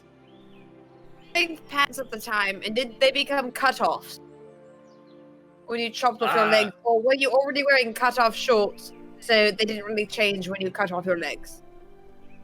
I don't remember what kind of pants I had on. Well, I will say, Master Dwarf Stumpy, you are one of the hardiest creatures I've ever come across. Just wait till you see the magmalisk. Okay, And, you didn't have to bring that up again, honestly. I think that's probably a good spot to take our mid-session break, if everyone is amenable to that. Sure. Before we set off on the lava adventure. So we'll go ahead and just take a quick 5 minutes, let everyone get refreshed, let poor Apoptosis rest his voice for a minute or two, and then we'll get back underway. Thanks everyone for joining. Okay. And we'll be back with Wayfarers Episode 9, The Team in Tall Karabad. Woo!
And we're back, ladies and gentlemen, with episode 9 of Wayfarers, part 2. We just had our toilet time, and we are gonna find out what's gonna happen. The team has met Stumpy, the very hardy dwarf with no legs, but a lot of toughness. They're in a boat made of steel in the lava, on a quest to extract the blood from the ticks of the magmalisk so they can save the people of Tol Karabad. We continue with Wayfarers. All right. Yeah, so unless you guys have any other questions for Stumpy before you head underway, he'll kind of shore up the oars. Again, they're these just giant slabs of metal that essentially move the lava behind you. You imagine that holding onto those has got to be insanely hot, so you guys are happy to let him take over that task. His hands, it's fine. So we have one of the red crystals, correct? We need at least 2 more. Yeah, so he in one of the kind of wrapped up parcels in the same one that your cloaks were in was a red crystal. So you guys have a good frame of reference of exactly what you're looking for. There is, even as you hold it in your hand, a bit of heat that emanates off of these crystals, and almost like it looks like a living fire that's inside of these things. Even with your cloaks on, which has instantly lowered the temperature of everything around you, you still feel kind of almost a hot, like heat coming from here, from the crystal. So you can't imagine how hot these would be without the cloaks. We need two more of these, Stumpy. That's what they said. Stumpy doesn't know much about magmalisks and crystals, but I can steer a boat. But you know where to find these crystals, right? Up at the top of the mountain. It sounds like you know where to find them. I mean, that's what I was told. So, Stumpy, to the top of the magma mountain. Pip, pip, cheerio. As fast as you can. Right away. And they'll kind of just start pushing these oars, again, with great strength. The lava dripping off of these, these cinder red, glowing yellow-orange oars at the end where they were dipped into the lava. And he's just kind of rowing them along just as easily as you guys did when you were back in Lakewood, on actual water. Any magma sea shanties, like songs that we can sing to Stumpy to help him row faster. If you know a lava sea shanty, by all means, bust it out. Actually, I know one. All right. Oh, he might. Yes. Okay, excellent. Go, Carl. For over the hottest lava, ouch, we ride the boat made of dwarven steel to find the beast, defend the keep, to save the dwarves of Karabad. I don't know the next part. I love that remix. I absolutely love it. Wow, Fire. you're a professional singer too. No, I just copy things well. Oh, that was really good. If I copied a bad singer, you would have said, "Oh, you're terrible at singing." Old Stumpy doesn't know necessarily the difference between a good tune and a bad tune, but I do like tunes. You have any more? He has so many. Carl has all of the tunes. Go ahead, hit him with another one, Carl. Hit him with another one. What kind of tune do you want? Oh, I feel like a music box now. I would remind you I'm a birdbarian, not a bard. Though maybe You're I not was a bard in a past life. You've heard so many things. Let's go with a nice elven jig. You've heard an elven jig, of course. Everyone's heard an elven jig, Carl. An elven jig? What's a jig? It's an upbeat dancing song. Hmm. Did Novella not teach you? So, a lot of things happened at Novella's house, but I'm not gonna tell you all of them. She didn't teach me any songs. But she taught you some other things. Okay, we'll talk about the other things later. Stumpy, I've got a good song. You want to hear it? Sure. Yes, Stumpy, go, please. Songs, let's go. Okay. Oh, Stumpy drives the boat. Don't fall over or you might not float. How did you like it? I absolutely loved it. It was impactful and truthful. There was a Well moral done. to the story, and it was a very safety-conscious message. It was. Almost as Complete- good as Goop's theme song, honestly. Life-changing. Okay, but that's a very high bar to set because Goop's theme song is the epitome of music. Things that save your life do tend to imprint a certain way upon you, don't they? Feel me. Goop brought me back from the dead. So Well, his music is what I hear at every waking moment of my life. I'm proud to say I thought that up myself. I know it's unbelievable, but I have a bit of a musical ear. Holy Can I crap. say? All right. So Stumpy is rowing you guys along. Again, this is just a bewildering environment. You never thought in your wildest dreams that you would be in such a crazy land, let alone being oared through a lake of lava through a dwarf. Yeah. Especially so for you, Nigel, when your sort of master wizard Nivix said, "Get out there and see the world." This certainly checks that box. You're okay. Yep, I did that. Been there, done that. Yes, as the sweat drips over literally every part of my body, I'm going, yes, this is certainly an experience. Sure, I can feel that character building oozing out of every pore. This is fantastic. I'm very happy to be chasing after a giant lava dragon to try and harvest ticks off its back. This is great. I will put my hand on his shoulder at first in like solidarity, and then I'm going to feel how like sticky, sweaty it is, and I'm going to retract it and kind of go like, ugh. Nigel, of course, you've got this, Nigel. You So much more than your master, honestly. Thanks, Mandax. But like, don't touch me though. Yes. I can Who already wants a smell hug? my own musty aroma. It's fucking disgusting. Let's get this over and done. Can you row any faster, Stumpy? I mean, if you want to help, I bet we could roll faster. Nigel could help, honestly. He's a pretty Nigel, stout wizard. wrap your hands in the cloak and try to grab onto one of those paddles. I remember when Nigel was thin as a stick, but after we've been fighting these spiders, his shoulders are looking pretty broad and pretty thick. Nigel has been buffing up. Nigel, grab this paddle and keep bonking, sir. Don't burn your hands. Yeah, but wrap your hands in your cloak in this delicious velvet You have cloak. such a nice party. I will bow down to peer pressure. Thanks, bruh. Okay.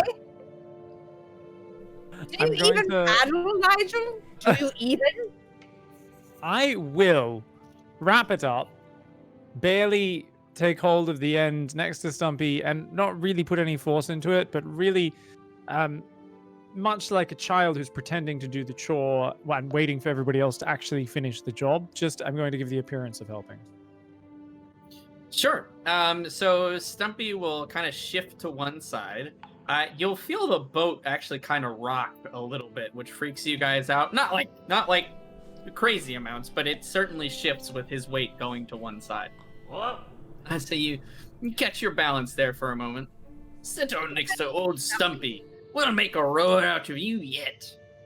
And he kind of pats the sweat-laden seat that is next to him now.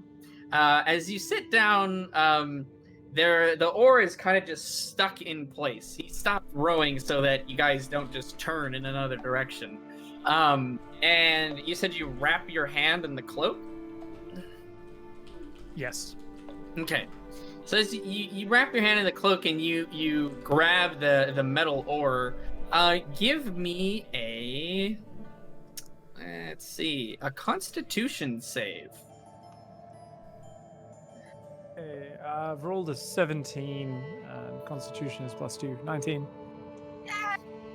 Awesome. All right. So you kind of grit your teeth and bear it. You don't know exactly how long you're going to be able to keep oaring or paddling the boat as it would be, because the oar is fucking hot. It's not like instantly like move your hand away, you're searing your skin, but it is very hot and it starts to get painful. Give me a strength check. You've got this, Nigel. I believe.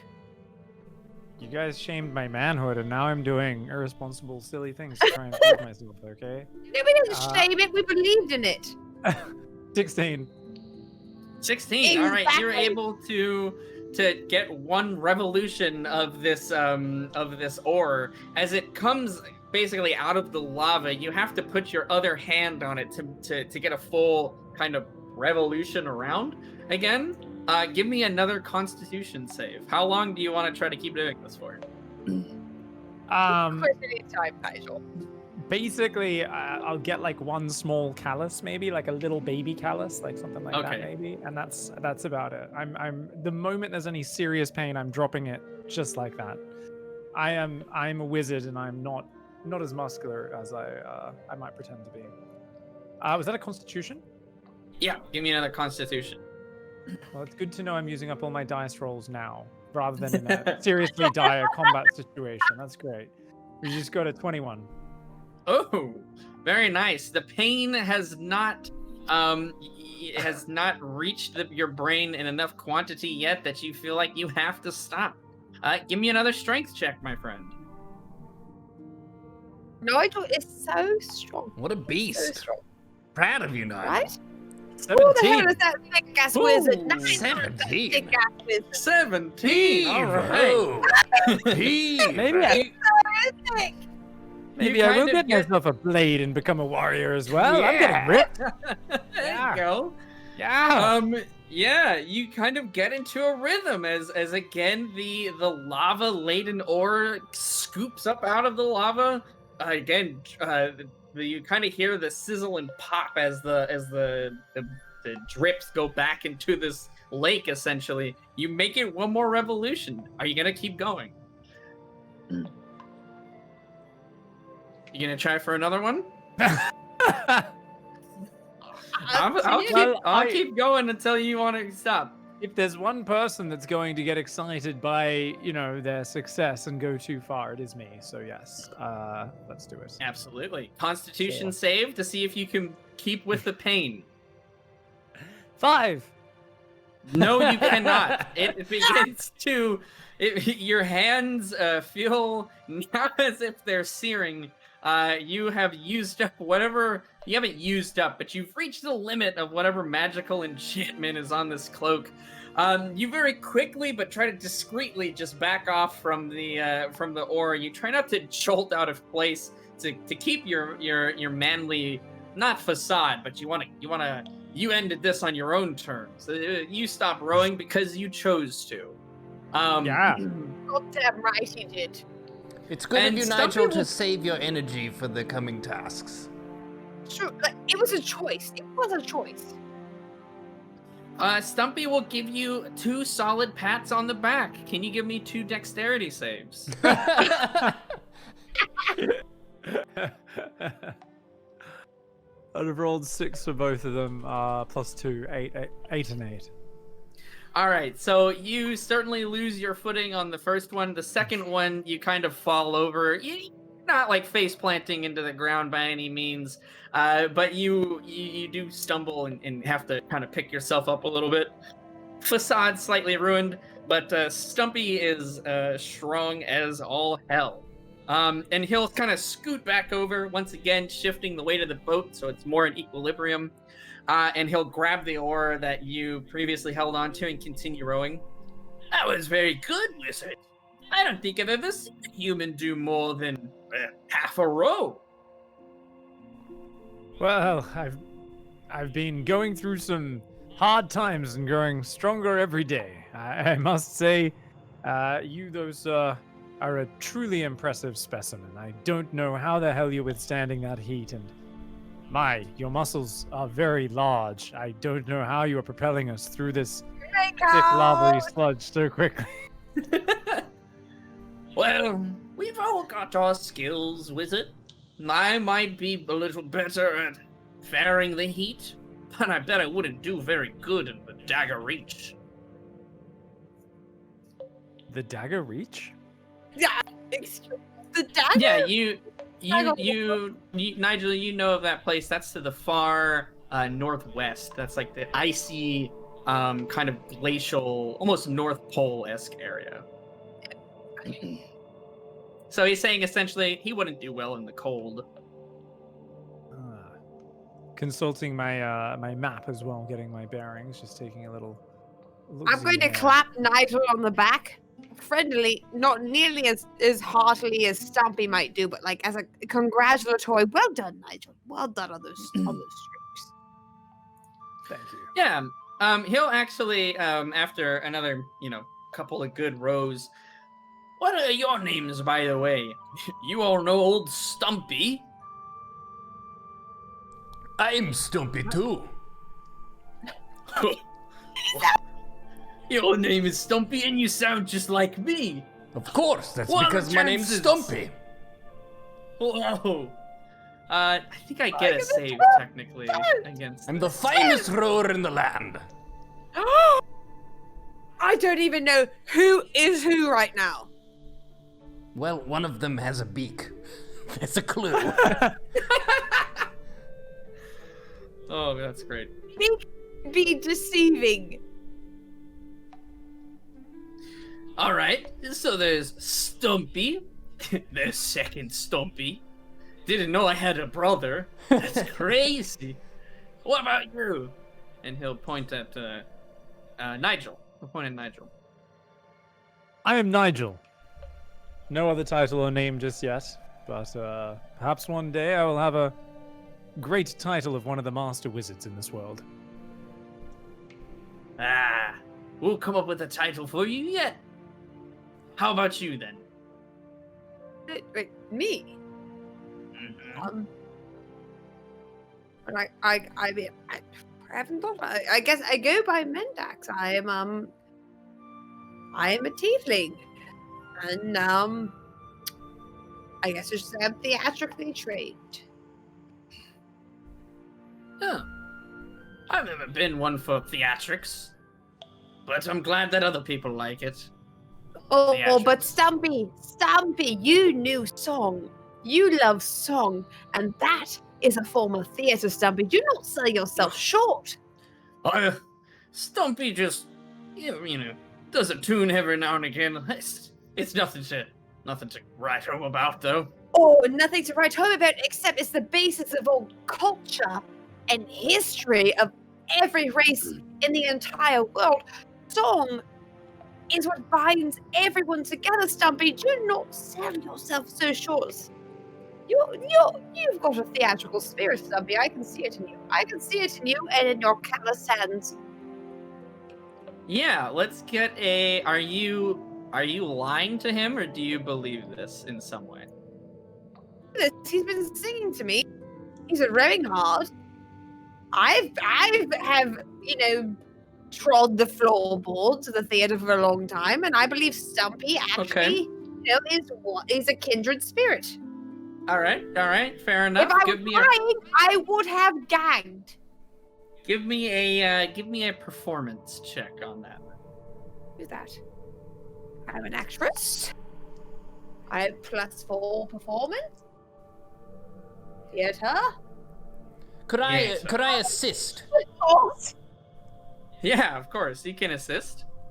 Who would like to please assist somebody? Please assist. Assist away. So that What did you get? should be a +2. Okay, excellent, because I rolled a 1, and I have a +4, and then you have a +2. That's still probably not very good. It's not So very that's- good, but it's better than a 1 +4. That is true. So you got +6, so it's 7 total. Stumpy thinks you're definitely over embellishing and being nice. He appreciates it, but Okay, he good. I'm doesn't not being a shit. necessarily. I'm honestly not even being a shit this time. I Yeah. did Oh, almost promise some you if I people, were. some characters and NPCs have their own sort of vision of themselves, and it's hard for them to see themselves in any other way than that. So if Stumpy guys- doesn't think he's very good at theater, it's gonna take probably a little bit more convincing. Okay, well then I would like to whisper to my 2 compatriots, Nigel, Cole, Yes. What? before this part of our journey is over. Stumpy, he's had so much taken from him. He does not believe in himself. Bless you, DM. We need to give that belief back to Stumpy. He needs this from us. So while we go and attack this magmalisk, please keep in mind, we need to involve Stumpy in the safest and most heroic ways possible. He needs to believe in Stumpy. Am I drunk? That would make 2 of us. I might have some effects of the mushrooms left over, but my impression was that he was actually quite satisfied with his job, and he didn't seem to make too much of the problem of needing to chop his legs off. My impression was he's one of the most bold and brave individuals you've ever crossed paths with. He wasn't really a basket case we need a pat on the back. He's a stout dwarf. He's not a basket case, but what Stumpy is showing us, compared to what Stumpy shows all of Tol Karabad, all of those dwarves with every appendage, versus Stumpy with half of his appendages. Do you think they would have? Why do you think they sent Stumpy on this fool's errand of a quest? I have an idea. Maybe because he doesn't have all the boils and the disease all over him, so he's in good condition to row the boat. Every one of those guards were healthy, and they had all of their appendages, and yet they sent Stumpy. Why? Because he was expendable. You don't need And we legs didn't- to row a boat. Yes, you do. Have you ever rowed a boat, Carl? Nigel, tell him how much you had to use your leg strength to successfully execute those rows. You need leg strength to row a boat. What I'm saying is they thought, and I don't think he is. You don't think he is. We need to make sure that Stumpy knows he is not expendable by the end. Well, you know, Mendax, I think I can answer this with a parable. When I was growing up in Master Nivix's tower, once at night I broke into the restricted section of his library. He said there the books had dark magics, mysterious magic, things too complicated. And fortunately for me, he did catch me before I managed to cast any spells or attempt them from within there. But there was one which I was about to cast, and it was called astral projection. And what that does is it can actually allow things to cross from one world to another, and you can actually project certain realities of your own into somebody else's dimension. And I think what is so dangerous there is that you can get things that aren't even related or corresponded and don't belong to each other confused, and things can become confounded and disturbing. And I think maybe not within different worlds, but within different people's own minds, we are seeing some form of projection right here and now. Maybe the realities here aren't exactly the same way you were seeing them. Wait, so you're saying Stumpy does have legs? That's exactly it. And I'll go back to nursing my slightly burnt hands. Are you guys whispering? Or are you just like? I was whispering. I'm assuming he was whispering back towards me and Carl. I assume that we were all just huddling together while Stumpy continued to listening. While Stumpy continued to demonstrate that you can row a boat without legs. Okay, however, if you have legs, you can row a boat better. So now you're will criticizing agree his boat that- rowing skills. I'm not to him, not to him. I haven't grabbed those oars. I have no burn wish. Okay, I'm just saying that if you're rowing a boat, whether it's on fire or on water. Or The sabotage. physics of the thing says that if it takes legs straight. And now Stumpy has a good, excellent wheelbase. Okay, he has a wheelchair. I'm assuming he locked those wheels, and that's why he has the force against which to row. But he doesn't seem to think that he has the ability to act or sing a shanty the way that the rest of us do, and he should. He should have those feelings. We should give him that confidence. You do realize what's happening here. That we are having a debate on the mechanics of rowing a boat. The first time we are in a lake of fire. That is what we are prioritizing at this moment. Well, to be fair, the first time we actually were in a boat together rowing across a lake, we got across it quite easily. What do you mean easily? We were attacked by a tentacle monster.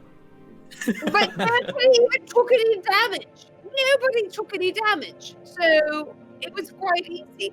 This is a little bit different. And also, long-term picture here, Carl. I'm trying to think of the well-being of our new companion. That's very wholesome of you. And I'm sometimes not very amazed wholesome at all. at the care that you show to people you've known for only 10 minutes. It's an honor to have you with us. You know what? I happen to very much like Stumpy. Okay, he has a theatrical spirit and he doesn't know it.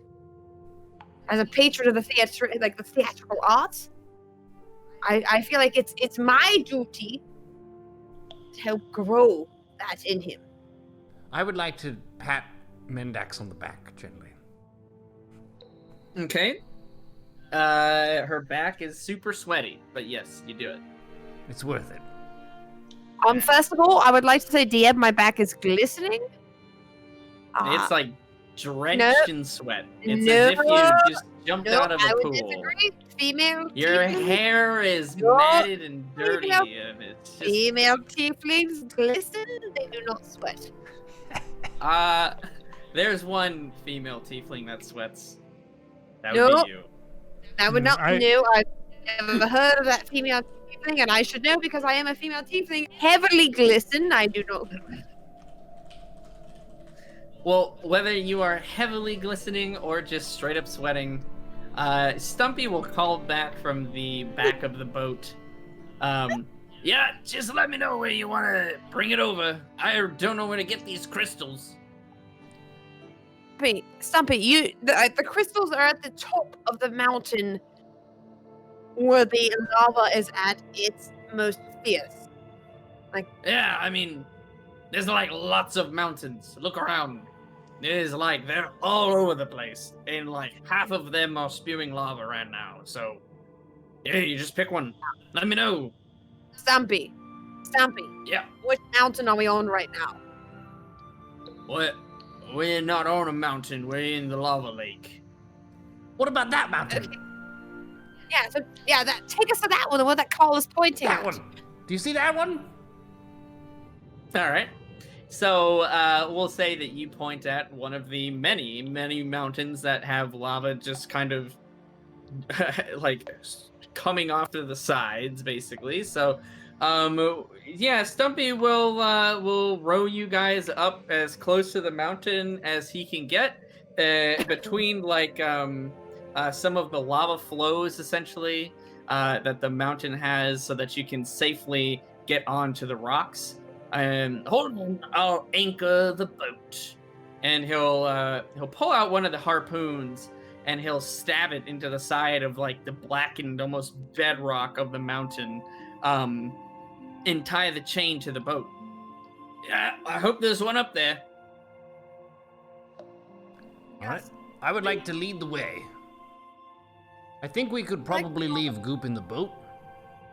Ooh, I feel like Goop should follow us potentially, and we should leave Stumpy in the boat. Goop is not going to be following us across a chain onto the mountain. I could carry him, but that is a burden that we must carry. That is a very good point. Okay, you know what? Goop. Look at me. Look. Mendax. Cool. Mendax loves you, Goop. But Goop, we need you to stay in the. Oh, do not look at me that way, Goop. Stay in the So- boat. Goop is looking currently at Nigel. So if you put yourself between him and Nigel, it will appear as if he's looking at you. If that's what you want I'm to do. doing, yes. I'm Okay. absolutely putting myself in between him and Nigel. Okay. In my spirit, I know he's looking at Nigel, but really, like Goop and I, we just do. Goop, You got a bond. Listen to the nice lady, Goop. stay. Goop, Goop. You stay in the boat. Goop, Nigel, please tell Goop. Stay in the Goop, boat, stay. Nigel, tell. I would like to, while this is happening, look over at Stumpy and give kind of a knowing shrug. You know, as someone is talking to their cat for 45 minutes and you know that the cat can't understand a word of it. Yeah, I'll watch your rock for you. That's fine. Appreciate that very much, Stumpy. Yeah, you're welcome. Yeah, so he's just chilling in the boat. He's got you guys. It's kind of, the boat's been pulled up right onto the edge of the mountain where, you know, it's sort of like a boat pulled up to a shore, essentially. There's a little bit of flat area that you guys can try to get your footing on before trying to head up to the top of this. Mountain is, I mean, it's not like a peak, you know, you're not going to spend days climbing this thing. You can see the top. It's going to take you a bit to traverse it just because of sort of the nature of the design of the mountain, as well as the dangers that are inherent with it. But if it was a clear shot, it wouldn't take you very, very long at all. I would like to lead the way then. Absolutely.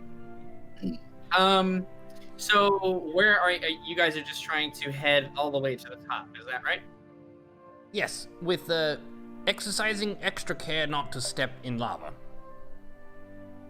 Yeah, that's a very, very solid addition to make there.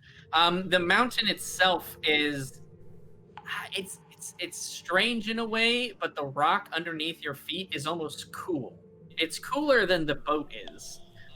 You can see it's made of this shiny black, almost like onyx looking type material, more close to glass in a way than it is to rock. So it's very interesting to walk on, even for people who, or for rather, I think Mendax and Nigel are the only two that wear shoes. Even for you guys, you can tell it's almost not a slick surface, but very, very smooth, as if weathered through time by water, or in this case, lava. Yeah, and you guys can head up. There are, again, kind of lava flows that are coming down the mountain from the top. It's not like actively like spitting lava into the sky or anything like that, but overflowing, and the lava is sort of just draining down into the cauldron, if you will. You guys proceed forward.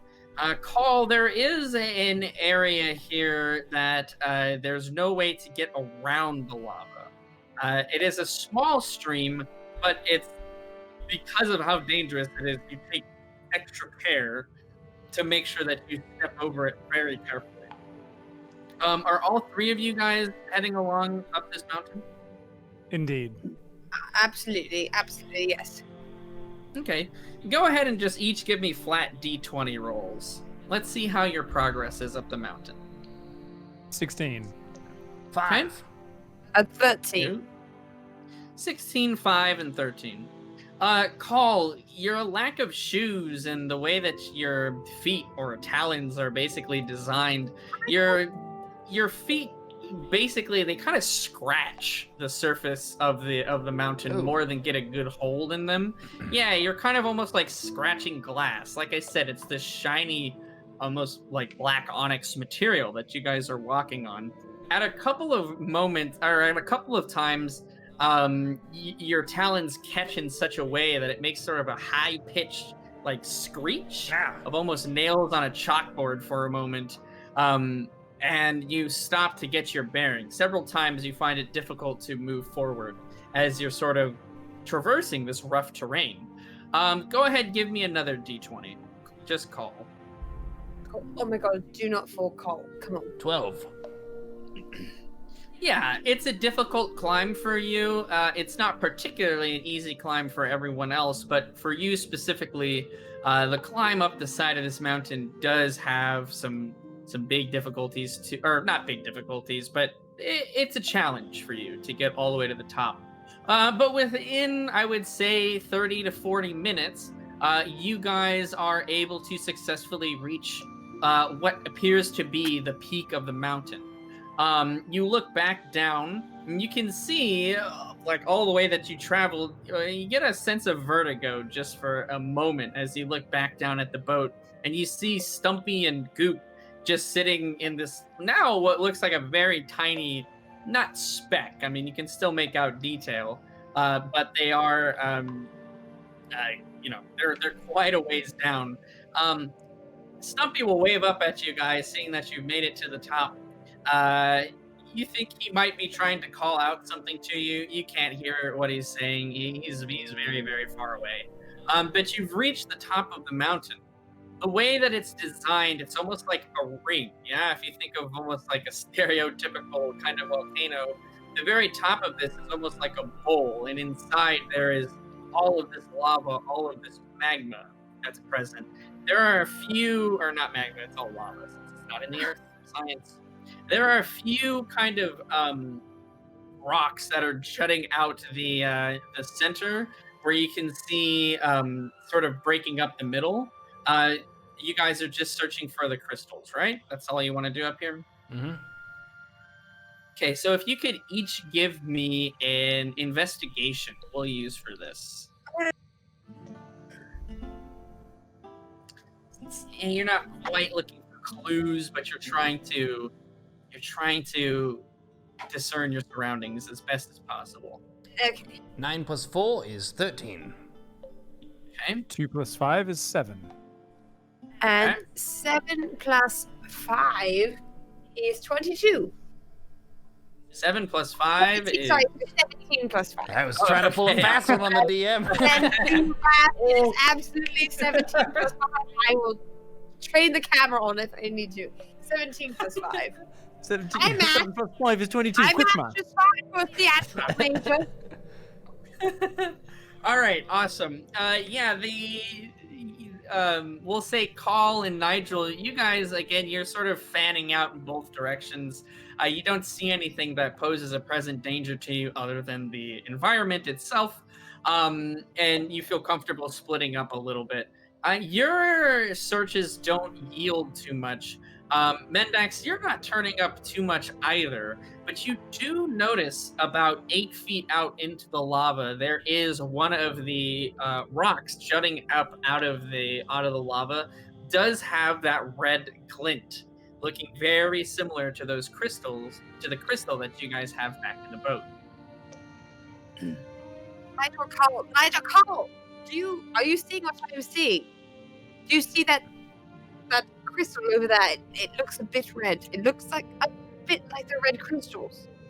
You mean that bit of red in the sea of orange? I mean, honestly, yes. I think I do see We that. have Yes, I think I see a glint there. So is it? What's the distance from us right now? It's about 8 feet out into the lava. Okay. And I'm going to create a mage hand, a spectral Oh, floating hand, to try and pick it up. All right, absolutely. Let me look over Mage Hand here. I think that sounds legit. Yeah, so it's a 30 feet range, and I can pick up something up to 10 pounds. Yeah, absolutely. That'll work. The only thing that is going to prove a little bit difficult for that is like prying the crystal off of the rock. So you summon this mage hand. Again, this sort of ethereal, very blue, spectral-looking hand appears in front of you, Nigel, and it essentially floats over to the crystal. And as the hand tries to grab and pick up the crystal, you notice that it's stuck, right? I mean, these things they kind of grow off of these rocks in a way. So you don't think the hand has enough strength to pry the crystals off, but you do think that it would have enough to carry it over if it wasn't attached. Can I shoot? Can I shoot an arrow at the crystal? You can do whatever you want. I'm going to fire a goddamn arrow at this crystal. It's 8 feet away into the lava, right? It's about, yeah, so you guys are standing on a, not like right up against the edge, but up on the edge of the sort of rim to the bowl of the lava that's inside of the mountain here. 8 feet out into the pool. There are a couple little like rocks and other debris that are in there, but this rock that's jutting out closest to you guys, yeah, there is like a grouping of one of these crystals underneath. I do have a 10-foot halberd. I could use that and try to break it free of whatever it's stuck on. Honestly, it's even better than my arrow at this point. Yeah, why not? Absolutely. So that is going to put the range of the halberd at its limit there. But you can definitely reach. I think your halberd, yeah, it has a 10-foot reach. So absolutely. Do you want to? Yeah, give me an attack. You're essentially trying to precision hit this one area. It's not too crazy, but see what we can do. Okay. Is that the Casper? Oh. Call the king. The Casper. He has a halberd. He knows how to use halberd. Whatever. It's for workshopping it. I admire improv in all its forms. What do we got, Mr. Call? I don't want to talk about it. Oh no! Tell me, my friend. I don't want to talk about it. No, Let's just move on. I don't know if we can. I got a 1. It's fine. I got a natural 1. Oh my god!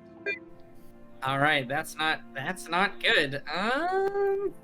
Well, let's see Goodbye, here. +1 halberd. It was excellently sharpened by a dwarven smithy. What the heck?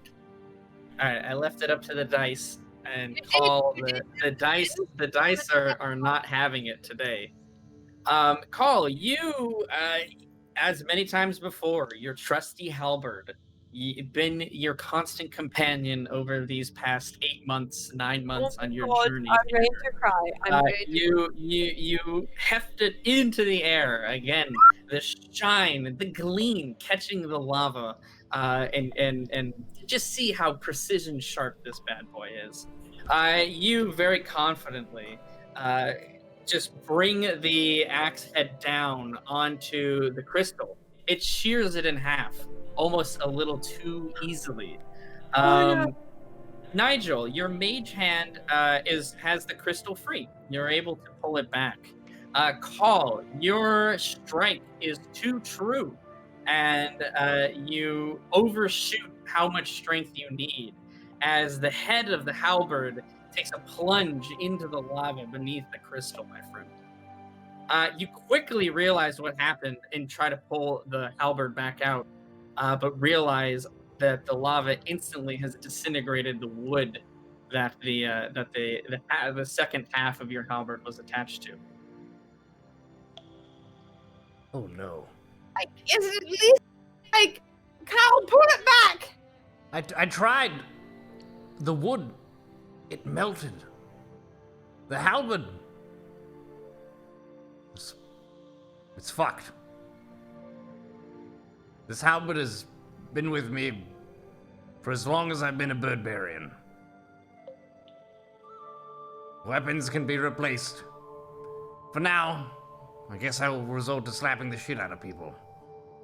No, you will not, Carl. No, you will not. I can't get it back. It's in the lava. You can't get that weapon back, but I can give you my rapier, and I still have a dagger and a bow for myself. I would like to give my rapier to Carl.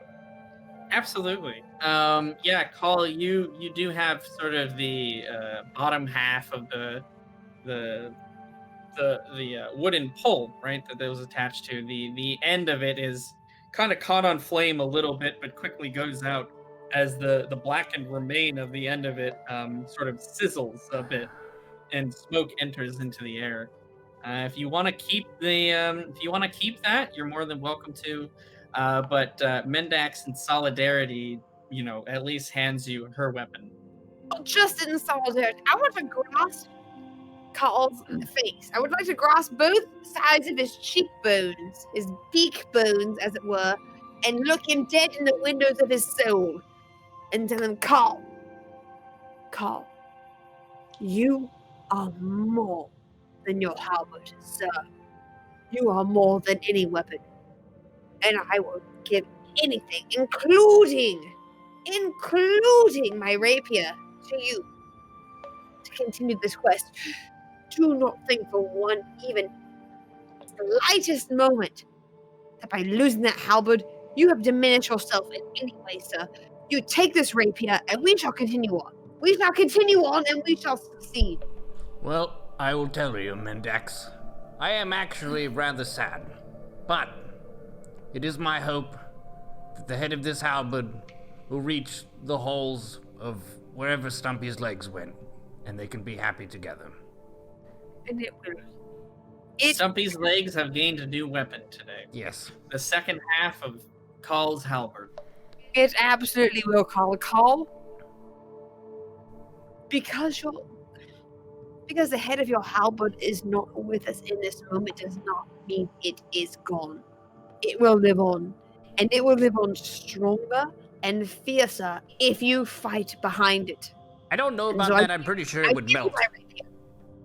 You said it was molten rock. It just fell into molten rock. It would probably melt. Some of this is, honestly metaphor, Carl. And you're just going to have to roll with it. What's a metaphor? It's something that stands for something bigger than itself. So, Like Nigel's one wand? arrow stands for the piercing force of an entire people. Something like that, Carl. It's fine. You'll grasp onto it. What I'm saying is, take my rapier. Your halberd is dead. Oh. Yes, Call, you have Mendax's rapier. You can add that to your inventory for now.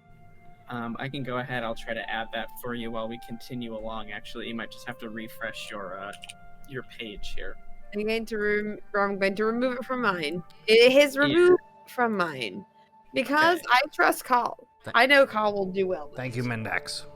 I will try my best not to throw your rapier into the lava. You know what, Carl? Honestly, even if you do throw it into the lava, it's probably about the same as I would have done with it. So you really can't do so much worse. You can't. But we did retrieve the crystal in all this. Yes, exactly. We did get one extra or two. There was a large crystal. I don't know, Nigel. How handsy were you? How mage handsy were you? Did you left and right hand in these crystals? How did I do? Yeah, so you were able to retrieve one of the crystals. It was only one of them looked like it looked similar to the one that you had. Was enough kind of design and size, if you will. Right. It's sort of like almost like a flower of crystals in a way. So yeah, you have one. You got one successfully, retrieved it at the cost of a dear friend and a constant weapon. You do have one of the crystals. Do you guys want to continue searching up here for any more, or are you going to head back down to the boat?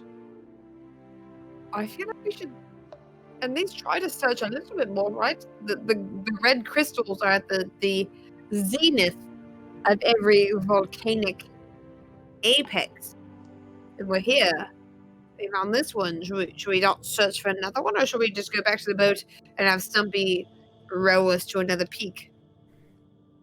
Before we go, Take a minute. I would like to take a moment to simply stand straight and upright, shoulders back, and slam the rod in the ground and take a moment in contemplation and memory of all the good fighting that has happened with this halberd. And I do not have a halberd. I obviously don't even have my rapier any longer, but I do have a bow. And so I'd like to take the edge of my bow and slam it on the ground to the point where it doesn't cause damage to the bow itself, but it creates noise in solidarity to what Carl is trying to do. It's a sort of... I would like to cast an improved minor illusion to make a little animated movie in front as much as I can of basically spiders dying and getting chopped to pieces and cleaved in twain by halberd. Okay, absolutely. So yeah, Call, you essentially you stab this half of a polearm essentially into the ground, and the ground gives way in a way that's more of like it's cracking as opposed to like soft dirt or anything like that. You don't feel like the structural integrity is messed up, but this wood, this pole will stay here if you leave it. So you've essentially stabbed it into the ground. If you want to leave it there, it will stay there until it burns up. Mendax, you feeling very inspired for a moment. You pull out your bow and tink, kind of clank it on the ground. You really don't think you can hit it too hard. The ground is much harder than the soft sand or dirt that you guys were in previously. But Nigel, you weave an illusion sort of in front of the lava that sort of fades out as you see basic forms and shapes appear of spiders being cleft in twain, of tentacle monsters being destroyed, and of those bandits being sliced in half under the weight of the mighty halberd that Call once had. And you almost see like a ghostly form of that halberd at the end as like a little twist and little spice on it as it fades off into the distance and dissipates. You feel... Oh, sorry. I just wanted to add that because I have improved minor illusion, I add sound effects as well. So every single slash and kind of cleave, there was like lots of great gory noises, as well as lots of good kind of real metallic swishes and that sort of thing added in there. Yeah, absolutely. So it's uncanny, Call. It's almost as if your memory playing in front of you. It's such vivid detail from the adventures you had with your halberd, my friend. It feels like a right moment. It feels like a time where you can let go for all of the service that this halberd has done for you. No weapon lasts forever. This one has served me well. May you rejoin the rock and steel and metal of the earth. I guess we should move on with the quest. I'm going to put a hand on the Carl's shoulder and just stand there in solidarity with him. Thank you Absolutely. for the support. I'll pat you on the shoulder and resume looking for red crystals. I'm sweating a lot. Yeah, it is very hot up here. I don't say anything, but honestly, Nigel, you're so sweaty. Yeah, if you guys want to try to search for more crystals up here, you can try to search essentially the other half side if you would like. I mean, I feel like we're here. And if you would like to continue searching, I'll take another investigation for that. I continue to search. I mean, honestly, we're already here. So I feel like it takes less to search here right now than it would to get to some other place and then search. Yep, I'm already rolling. 10 for me. Okay. What did you get, Mendax and Call? Sorry, a D20? 17. Yeah. I have a +5 on investigation, so 17. I got a 3. Gotcha. Okay, so it's an investigation. So I think it's 3. Your investigation's 4. You'd have a 7. All right. Let me take a look here. give me that investigation. I watched all of the Nigel, what did you roll again? WayfarersDnD shows. I know all the investigation strats. Nigel, what did you roll? Oh, sorry, 10. A 10. Okay. You see what could be a crystal on the opposite end. Basically, you guys traverse to the other side of this mountain, or the lava bowl, if you will. And you see a kind of a outcropping, almost like an alcove. And inside, you see what might be a crystal in there. You can't see. There's no light that's shining inside, but you see it's the rough shape. It looks like the correct size. But it's in there about 4, maybe not 4, like 3.5, 4 feet into this sort of little alcove.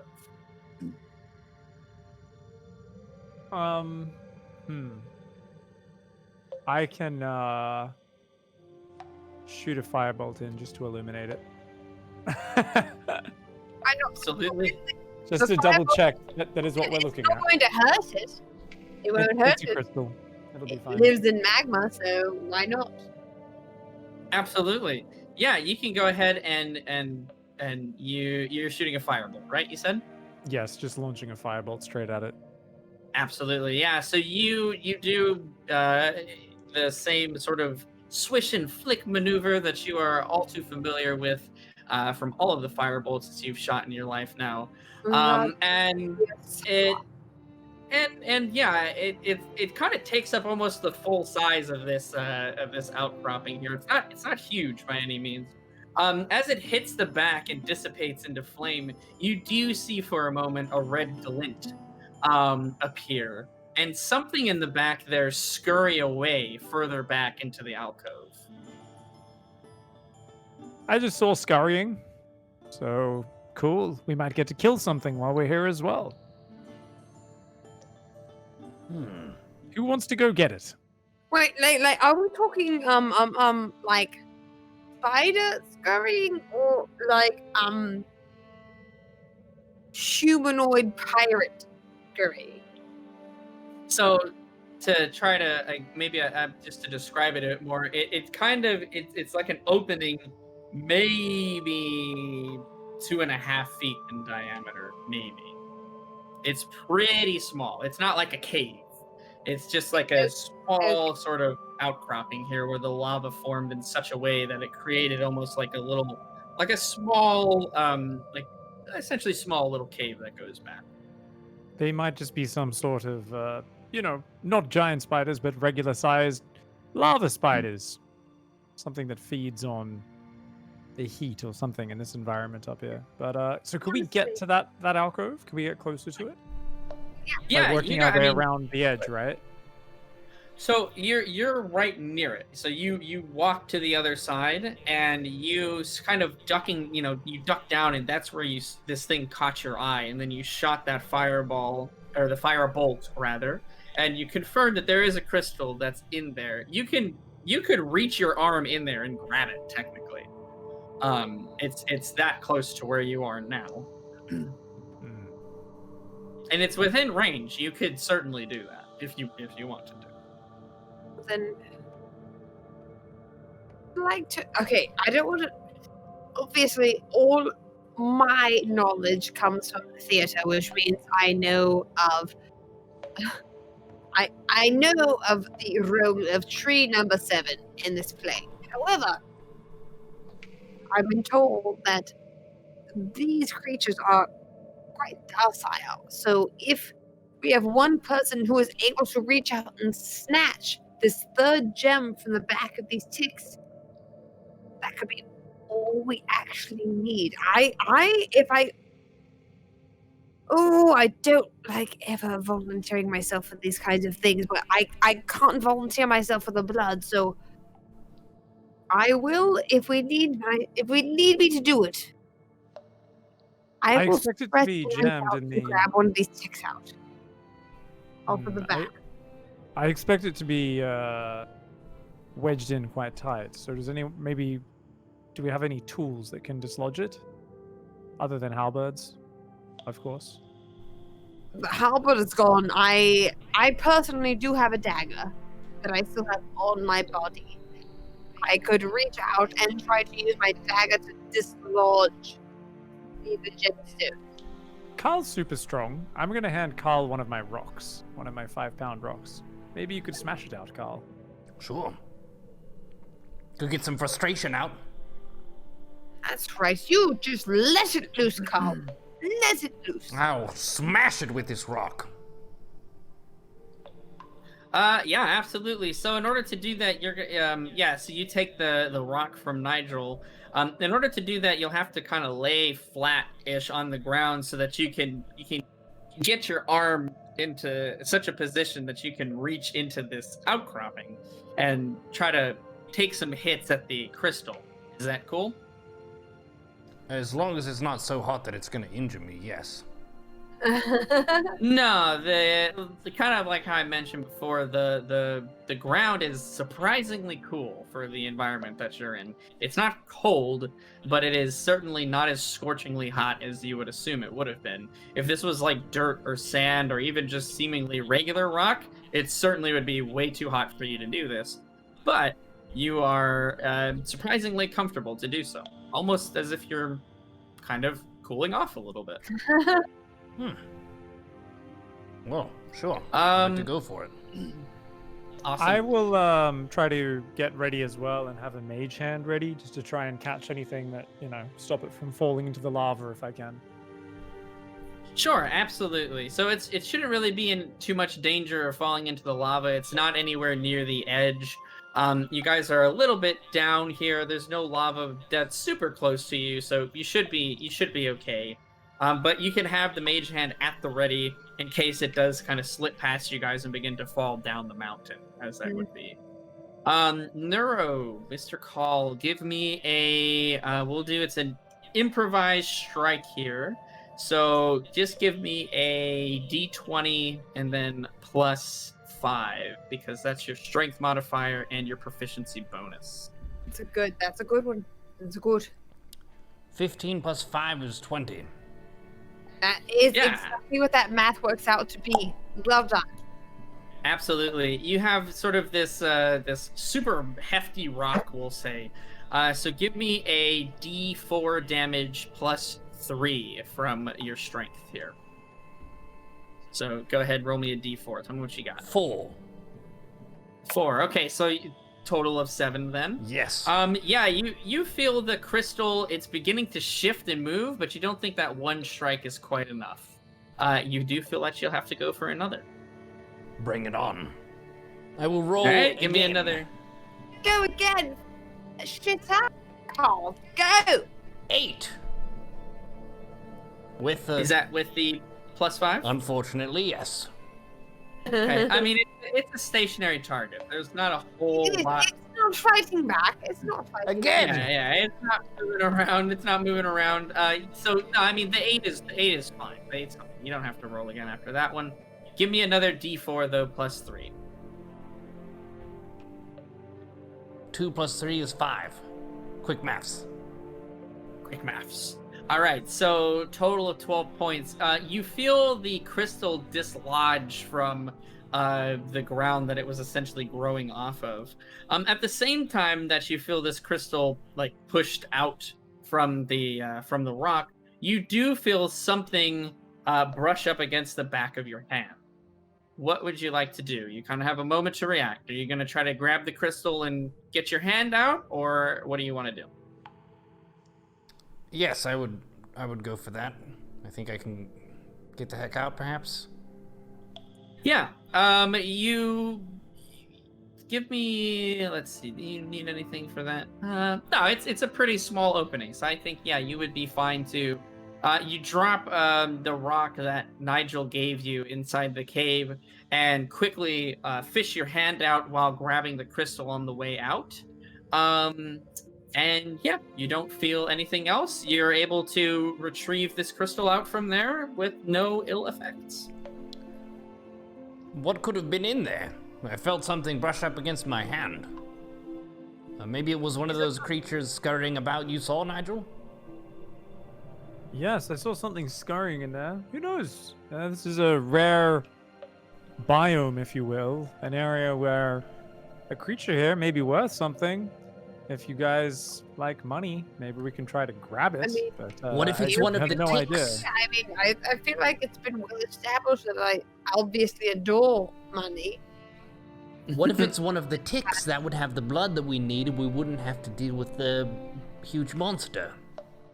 So true. So true. Okay, so we have 3 of the red gems right now, correct? Didn't we only need 2? Yes. We only needed a grit 2.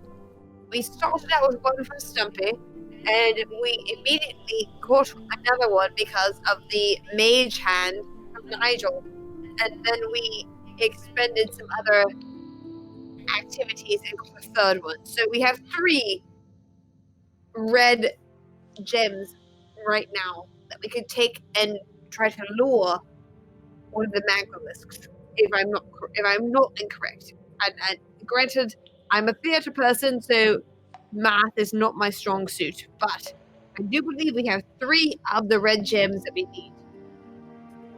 The dwarf from earlier that you guys spoke with said you would need at least 2, maybe 3 extra. So we have 3. So we have at least 2, definitely 3. So we should be good to go to try to go through the magma, look for the bubbles, and throw the red stones, the red crystals, into the bubbles of the magma to draw out the magmalisk, who will, according to what they say, oh dear, all the lords, save us, will be very, very sleepy and allow us to grab the ticks from its back and extract the blood. Yes. Yeah, so he said 10 or sorry, rather 2 extra crystals, 3 if you want to be safe. So we have enough. A total of 3 or 4 to be safe. We have a total of 3 right now. We have a total of 3 crystals. If we want to be extra safe, we can go for a 4th set of crystals. But right now we have 3 crystals. We're gonna call this episode math. Nothing else. We're just gonna call this episode math. Okay. Like, let's Yes. be real. Mendax was a theatre major. She had no choice in the matter. Okay, so she only knows so much in terms of numbers. Let's so just I don't go get another one. I appreciate your judgment on this matter. We could just get another one. We could get one more. We have 3. We could get 4. Yes. So while this discussion has been going on, they've been debating. Carl's been kind of shaking his head a little bit, confused. Mendax has been crunching the Very numbers. happy. I've actually been sitting cross-legged over on the other side. I've pulled out a piece of string and wood, and I've actually summoned an unseen servant for fun. Okay. It takes 10 minutes, but that was 10 minutes of maths. So Yeah, absolutely. I'm gonna get my unseen servant, which is basically an invisible, mindless, shapeless medium that performs simple tasks. I'm going to send it in to scurry around and reach around and try to pull out this creature in there, or these little scurrying creatures, and collect some spiders or ticks or whatever this is in that alcove. And I want to pull it out and bring it over so I can see what the hell it is. Yeah, absolutely. Let me take a look at Unseen Servant. I don't know if they can they retrieve? Yeah, they can fetch things They clean. can, They they can can. mend, fold clothes, light fires, serve Got food, it. the whole. Okay. Yeah. Look at Nigel. Nigel's like, Absolutely. third man might actually Arcana dick on all of this shit. Yeah, so you send your unseen servant the unconscious command to move inside of this outcropping and try to pull out whatever was in there, essentially. And whatever you can give whatever form you want to the servant. It's kind of like mage hand. It's up to you. It can just be invisible and shapeless. You can do whatever you want. Kind of that's the RP side of it. So I if can you feel actually like- choose. Fantastic. Well, it's definitely an Igor type character. Okay. It has the face of the sheriff of Lakewood because he was such a lovely fellow who I loved interacting with. he won't be able to speak. That's the reason I can put up with him. He doesn't open its mouth. It's the good version. Understood. Yeah, so you see the spectral embodiment of Igor for a moment there as it sort of formlessly sinks into the Rocky Mountain, essentially.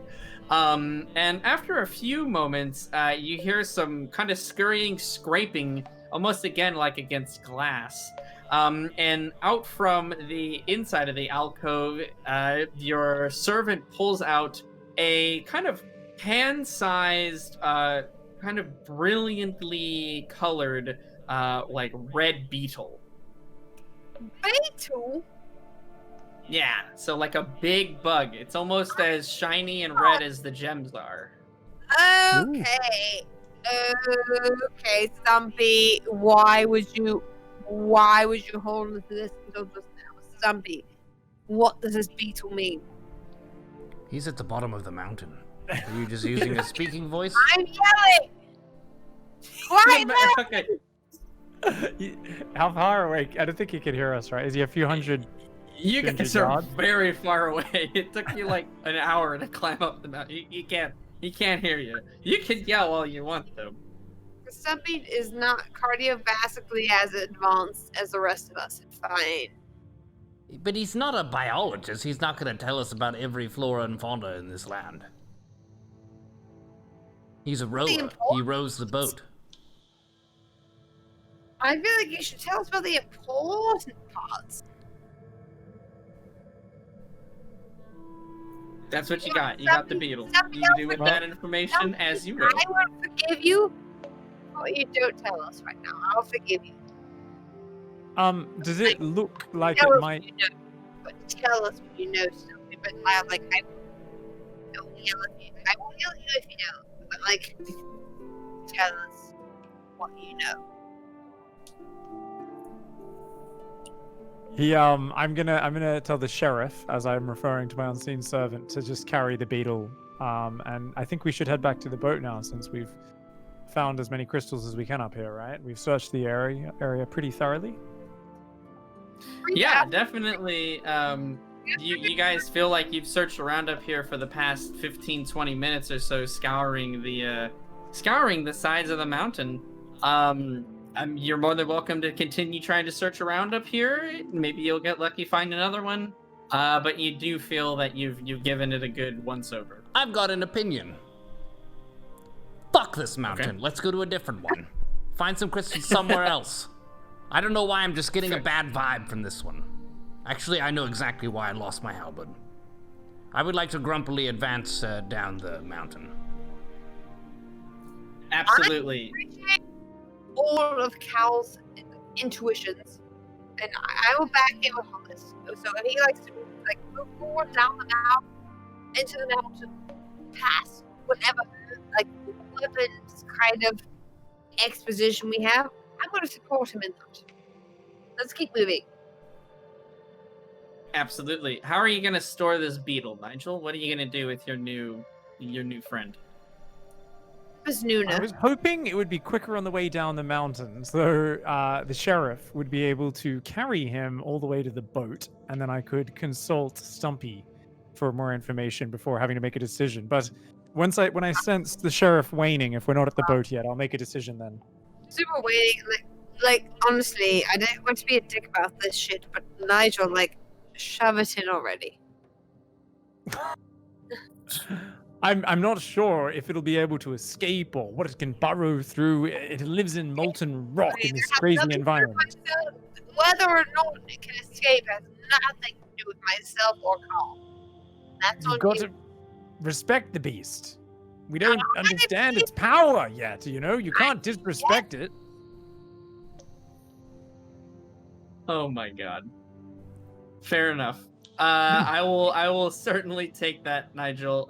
Your unseen servant can transport the beetle down the mountain with you guys for as long as it's alive. And if you do sense, you'll definitely know when it's about to dissipate, and you can take whatever action you need. Yeah, we'll say, let's take a look here. Yeah, the climb back down the mountain doesn't take you guys nearly as long as it took you to go up. Going up was certainly a lot more arduous, and you were learning the environment for the first time. Now that you're just heading down the mountain, not only can you be a little bit more expedient with the situation, but you're more familiar with the footing and how best to conduct yourself. So we'll say it takes you about 10, maybe 15. Yeah, no, it'll probably take you at least 15 to 20 minutes to get down, about half the time. So about halfway down the mountain, Nigel, you do know that your servant's going to dissipate kind of soon. So what would you like to do? Okay. All right. Do you want me to carry it? So,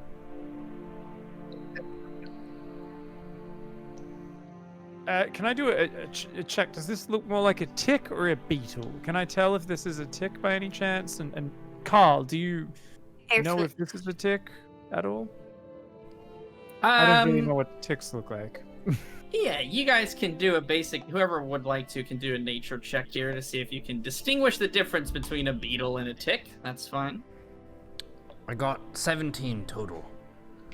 Yeah, absolutely. It's not too difficult for you, Call. Your race of Kenku, unfortunately, are plagued by ticks every now and again. You're more than familiar. Not only are they annoying, but they can be kind of a nice snack for you guys. This is not a tick. This is a beetle. Based on my Okay. experience of our people being harassed by ticks and sometimes eating them ourselves as a delicacy, which has a nice crunch to it, I would like to say that this is not one.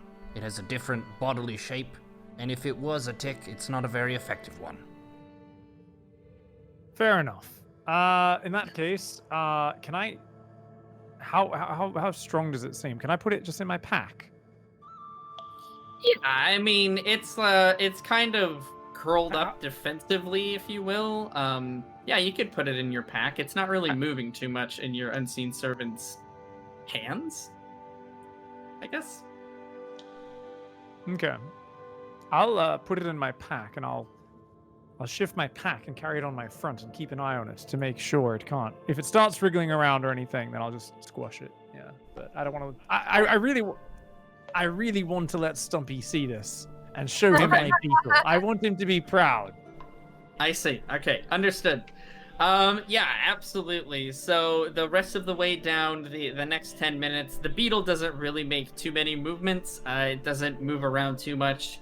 It does, towards the bottom, start to kind of uncurl itself and try to become familiar with its environment. Seeing as it's in sort of like a dark area now. You can feel it shifting around slightly, but whenever you check on it, it doesn't seem like it's really doing anything all that bad. So you figure, it's probably fun. Yeah, you guys make it back down to the boat. Stumpy is sitting there, just kind of swishing some of the oars in the lava, trying to pass the time. Goop is exactly where you guys left him, just standing completely still. As soon as Nigel gets within about a we'll say 10-foot proximity, it turns to kind of meet your direction better. And yeah, you guys are able to successfully get back in the boat. 2 crystals in hand, plus 1 beetle. Stumpy is quite happy at your return. Oh, good job. Did you guys get lucky? We got more than lucky, Stumpy. We got 2 crystals, and I have a new pet. His name is Beetle. Check him out. Beetle? Yo, let me see. And yeah, so if you show him, like if you open the pack and kind of show it to him, he'll kind of rub his hands together. Oh, you did find something special indeed, Nigel. And he'll reach in and he'll grab the beetle out and he'll look at it for a second. It's like glinting in the light. The orange from the lava is really playing off of the red and almost gold features that this beetle has. It looks damn near like a gem itself. And yeah, as he's holding it up, he brings it back down and he cracks it in half, and he kind of slurps out some of the meat from the beetle that's in there. Oh, it's just delicious. Nigel, try some. And he hands you the other half. Ah, I was hoping maybe it had some magical properties or as an alchemical ingredient, but I guess if it's a local delicacy, I am trying to expand my horizons. Slurp it down. Yeah, so do you want to eat this beetle? All I right. take a big slurp. I imitate him exactly. Zero fear. All right. So almost the consistency of like an oyster. You slurp down the contents of the beetle It's like in the exact same nature that Stumpy does. What you taste is spicy, almost like a mixture of very, very sweet and very, very spicy at the same time. You get a bitter undertone from it, from you don't even want to imagine what that is. But overall, it's a very, very pleasant, tasty morsel. Damn. That actually wasn't half bad. A bit spicier than what I'm used to, Stumpy, but... Oh, what do you call that thing? A beetle? A beetle. Yeah, all of the beetles around here, I don't know, they just have that kind of pizzazz, that spice to them. I don't really know what the difference between them are. I see a beetle, I eat a beetle. Stumpy is a very simple wolf. You two should try this. It's rather fantastic. I would like to try some. Yeah, there's enough contents left, we'll say, in both halves to not necessarily get a full bite like Nigel and Stumpy had, but there's enough there for you guys to test it out. Very similar experience all around. It's very, yeah, again, it's like slurping a spicy but oddly sweet oyster. So you do with that information as you will. Some people hate the consistency of oysters. Some people love it. So that's just up to you. Speaking as a Kenku, I find this to be excellent. Thank you for sharing. No worries. It's quite a good local delicacy. It's a little Have bit. we lost Mendax? Yeah, I think our frame might be frozen. Yeah, it is. I'm not sure if she's still in the call or not here. I have heard that Comcast cares today. Apparently, a lot of people having issues. I'm not sure if she's with them. I am the call. Zero, it should be on my actual end. Hello? Hi. Hey, Yeah. we can hear you. I've heard you all the entire time. Can you hear me? Yeah, we can hear you now. The video is frozen, but the audio is good. Oh, well, okay, I'll just hold still, but I will at least talk. Yes, nothing is frozen on my end, but Yeah, not sure exactly. Yeah, Stumpy, will say, well, great job. Now what? Are we fishing this thing up, or what are we doing? Well, we have 3 crystals that we obtained from this mountain. We also lost a halberd, which I'm rather sad about, but we can't be helped now. We need 1 more crystal to be safe. I think you said with this many, we could probably bring it out. we have 3, but to be safe, we will. That seems smart. Always better to be safe than sorry. That's what Stumpy says. Or that's what I say now. You are so smart. I love you, Stumpy. All right. Which mountain are we going to now? That one! Okay, so you point to one of the kind of indiscriminate mountains that are off a ways. Definitely. You gotta think about that one. Mm-hmm. And yeah, and he'll unhook the harpoon from the black onyx of the side, and will take you guys over to the mountain that you pointed to. It takes you, I don't know, all of about 5, maybe 10 minutes. And he'll do a similar procedure as you're going away from the mountain.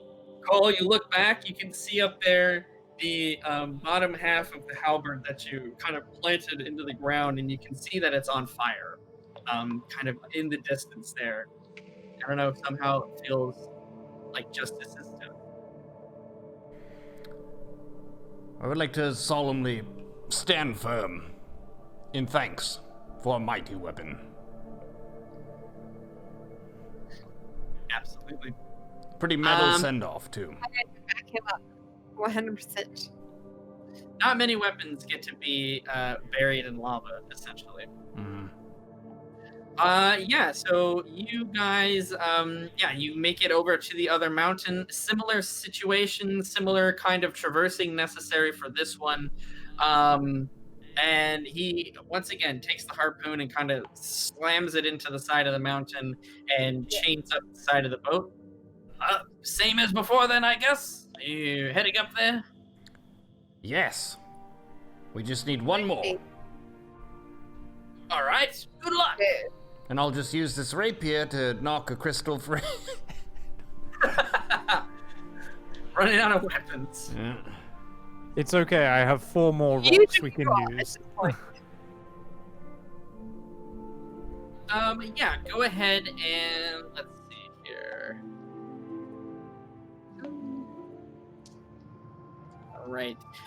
Yeah, this mountain proves to be a lot easier than the previous one. You guys feel like you have your footing. You feel like you understand how you're supposed to traverse this strange kind of almost glass-like ground. You're able to make it to the top again. I would say this time it's 25 minutes. So pretty quickly, it's a very similar looking situation to the previous one. There's a lot more rocks on this one that protrude out into the middle. It almost looks like, well, actually, it does look like you could safely cross over the middle of this area, but there is lava pockets that are kind of bubbling up from underneath these rocks. So you do want to be careful if that is what you're going to do. I would like to exercise extreme caution. Yes. Okay. Absolutely. Go ahead and give me investigation rolls from each of you guys. We'll keep that going. 14 total. 16. I'm looking at my. Not my mouse. This is a mouse. Okay. 15 plus investigation total. 15 plus 2, so 17. 17. Okay, you guys all rolled pretty similarly. Yeah, you each look around your respective areas, but very quickly, almost, not unanimously, but we'll say fairly quickly within each of you noticing, you see the familiar red glint of a crystal that's out towards the middle of this lava area. You think that the rocks and sort of the jagged, the jagged rocks that have kind of pushed its way up through the mountain were harboring this crystal from deep within the earth. So you see it's a pretty sizable one, too. It's probably about, I'd say 15 feet towards the center of the mountain and then another 10 feet up. The terrain is a bit more difficult, like I mentioned. The rocks look very jagged. They don't look extremely stable. It looks like a mass of them that have risen out of the lava, and it doesn't look like they're necessarily connected to the sides of the mountain so much as they're floating on top of the lava and don't have anywhere else to go.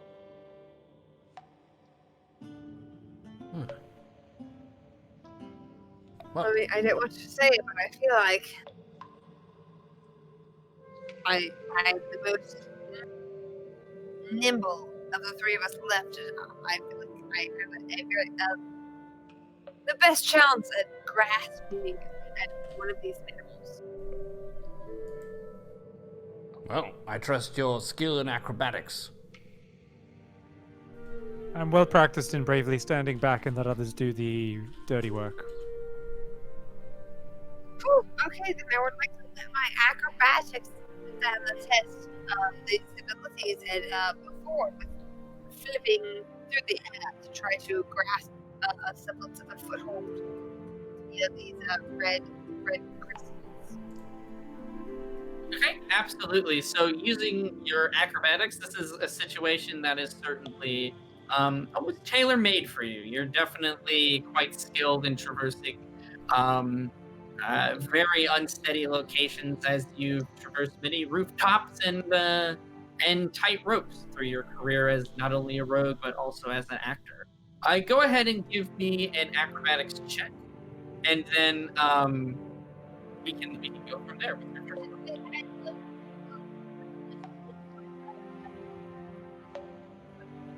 I found the die, and so no, here we go. We're fine. It's good. We're good. Okay, acrobatics check. Oh, nat 20, but I have a +7 acrobatics, so 27. 20 mother effing 7. Very well done. Yeah, excellent. So this is your element. You certainly feel at ease. Almost as if you have the uncanny ability to detect what stones are solid and which ones will give way. You very nimbly, basically just shoot across the rocks here. And there's no disturbance in any of the environment at all. You don't break a single rock. And you very quickly make it up to the crystal itself. How are you gonna break it free? I'd like to bitch slap it backhandedly, with the force of Carl's muscles. Well, you have to roll a big strength check for that. You're I gonna mean, hit it with your hand? I would like to Don't break your not hand. just like, Don't break not your like- hand. I would do that, yeah. Not like flat backhand it with my hand, but I would like to like stab at it with my dagger. Why not the hilt of the dagger? Yeah. I mean, like, Hit it with okay, the but base like of the weapon. it's dagger, Fuck. so there's not much between the tip and the hilt. It's just a dagger. So like, Mendax. you know what I mean? Like the tip of a rapier versus the tip of a dagger. It's much different. Some Basically, it's tips are about much larger than others, but sometimes it's something round that actually carries the weight and is most impressive. So I'm going to toss one of my rocks over to you. How far away is it? Yeah, she's like it's total distance. I said 15 feet in, 10 feet up, like it'd probably be something like 12 feet away. Carl, can you throw this up to her? I think you're strong enough. You'd be more accurate throwing it up that high and upwards. Sure. I can hold the rock, and then when Mendax is ready, I could throw the rock. Oh, throw it, sir. Throw it. Yep, go ahead and give me a strength check from Call and a dex save from Mendax.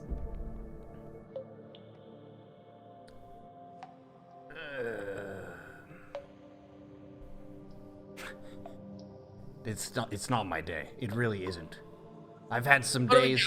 I've had a battle 3 before the modifier, which is I think 5, so 8. 8? All right. Mendax, what do you have? What did you get for your dexterity save?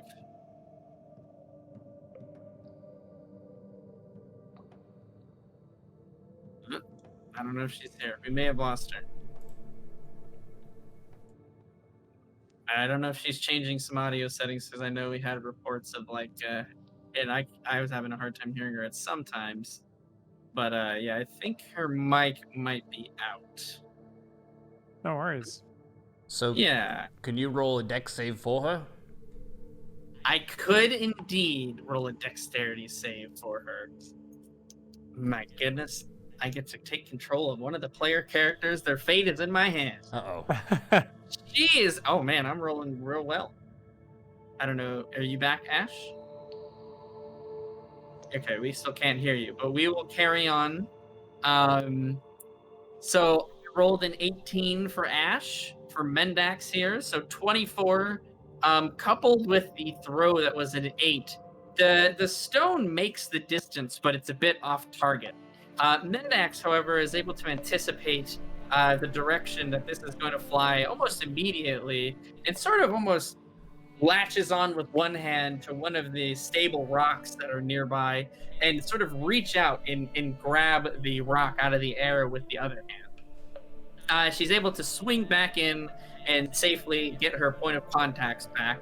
But yeah, she's able to catch the rock. But Nice catch. not because of a great throw, more so much as a good reaction. Oh, come on. Everybody knows that Mendax is an acrobat, so I can throw it wherever and then she can show off.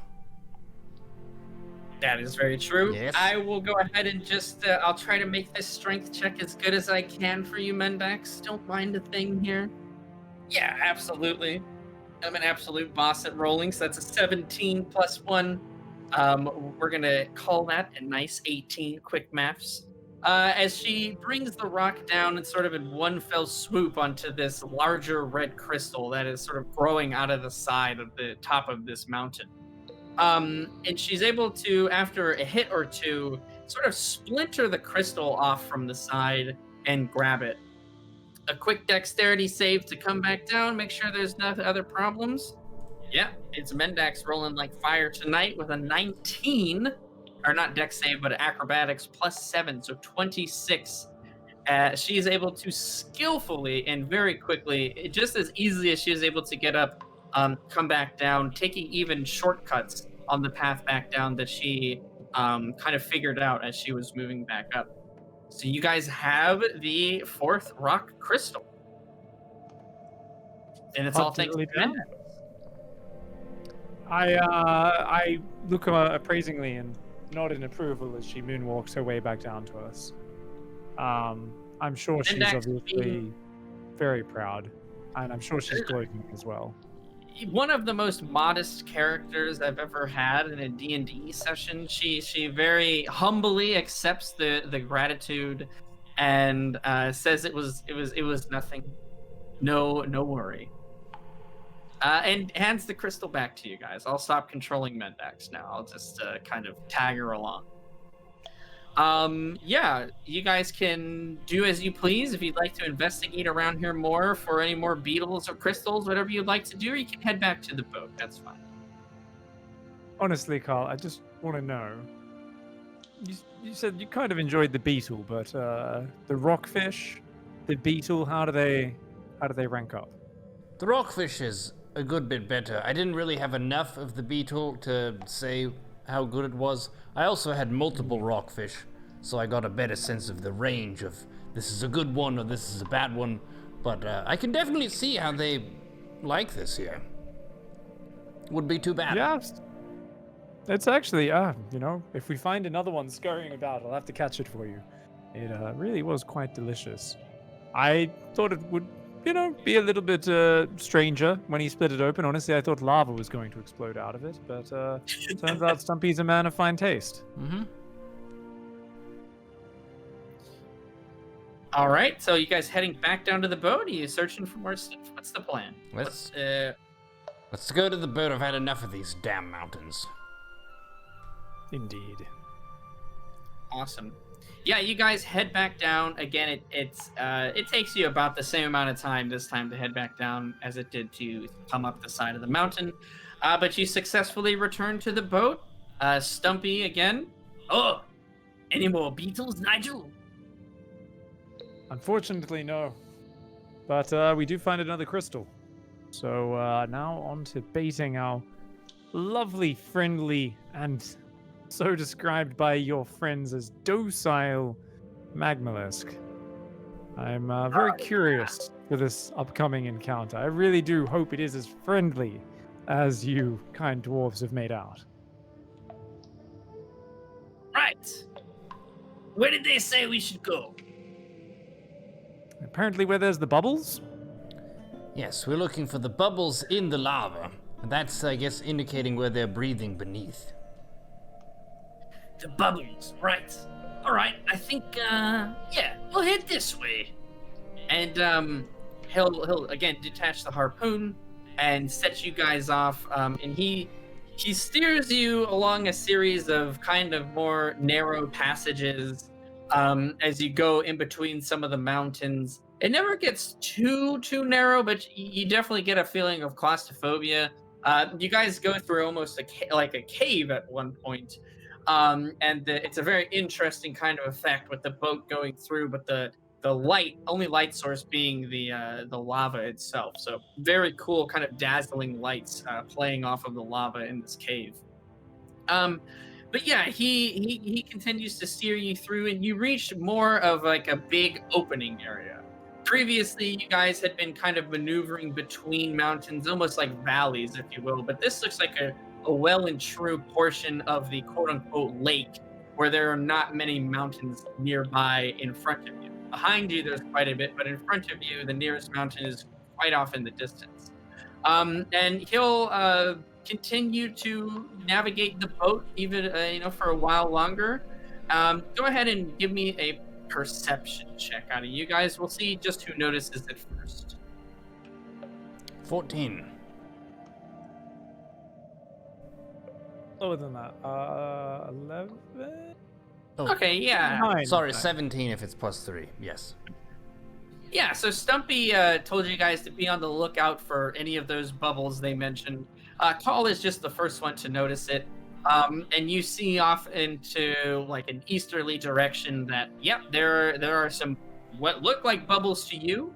And as Stumpy brings the boat closer, you can definitely see it's not like a pot of boiling water, but it's definitely a low simmer. You see activity underneath the surface. You see every now and again kind of the pop and explosion of one of the bubbles, rather. Can't even talk right now. As some of the lava kind of splashes into the air with every kind of pop, if you will. He says, that's bubbles if I've ever seen them. Yes, this does look unusual relative to the rest of the lava. I believe if we set down the crystals here and just let them float, then the creature will surface and try to eat them, I guess? How about we serve them one at a time? If it eats one and then it might eat them all suddenly and then disappear. So perhaps if we lure it with one and then after it eats it, drop another one and so on. We could leave a cookie guess we trail. Yeah, a cookie trail. Are we going to jump on its back from out of the boat? Stumpy, have you ever been riding on a magmalisk before? Any suggestions? Ha! Old Stumpy's never been on the top of a magmalisk before. But from what I've seen, they just throw these harpoons in its side and climb up. And it doesn't get mad and fight back? Not that I've ever heard of. Holy. I always drive the boat. This thing must be even huger than I'd expected, if it can't feel the pain from a harpoon latching into it. My lord. Will you need our help to launch these harpoons, Stumpy?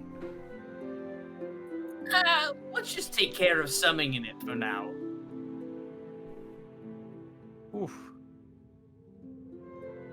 Well, I might as well go for it.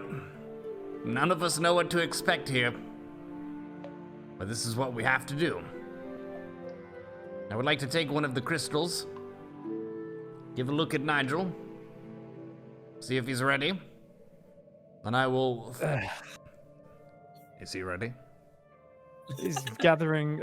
I'll do what needs to be done, but honestly, I'm going to tuck my wand away very safely, as it's going to be absolutely no use in the coming situation. And I'm going to stretch and try to limber myself up a bit, because I feel like some gymnastics might be needed. I'm ready. All right, let me stretch the shoulders and the arms a little bit. Try to get us all in the mood. This is going to be quite an ordeal. I would like to lean back and let out a good just, and then I will throw the, what's it called, the crystal into the lava where the bubbles are.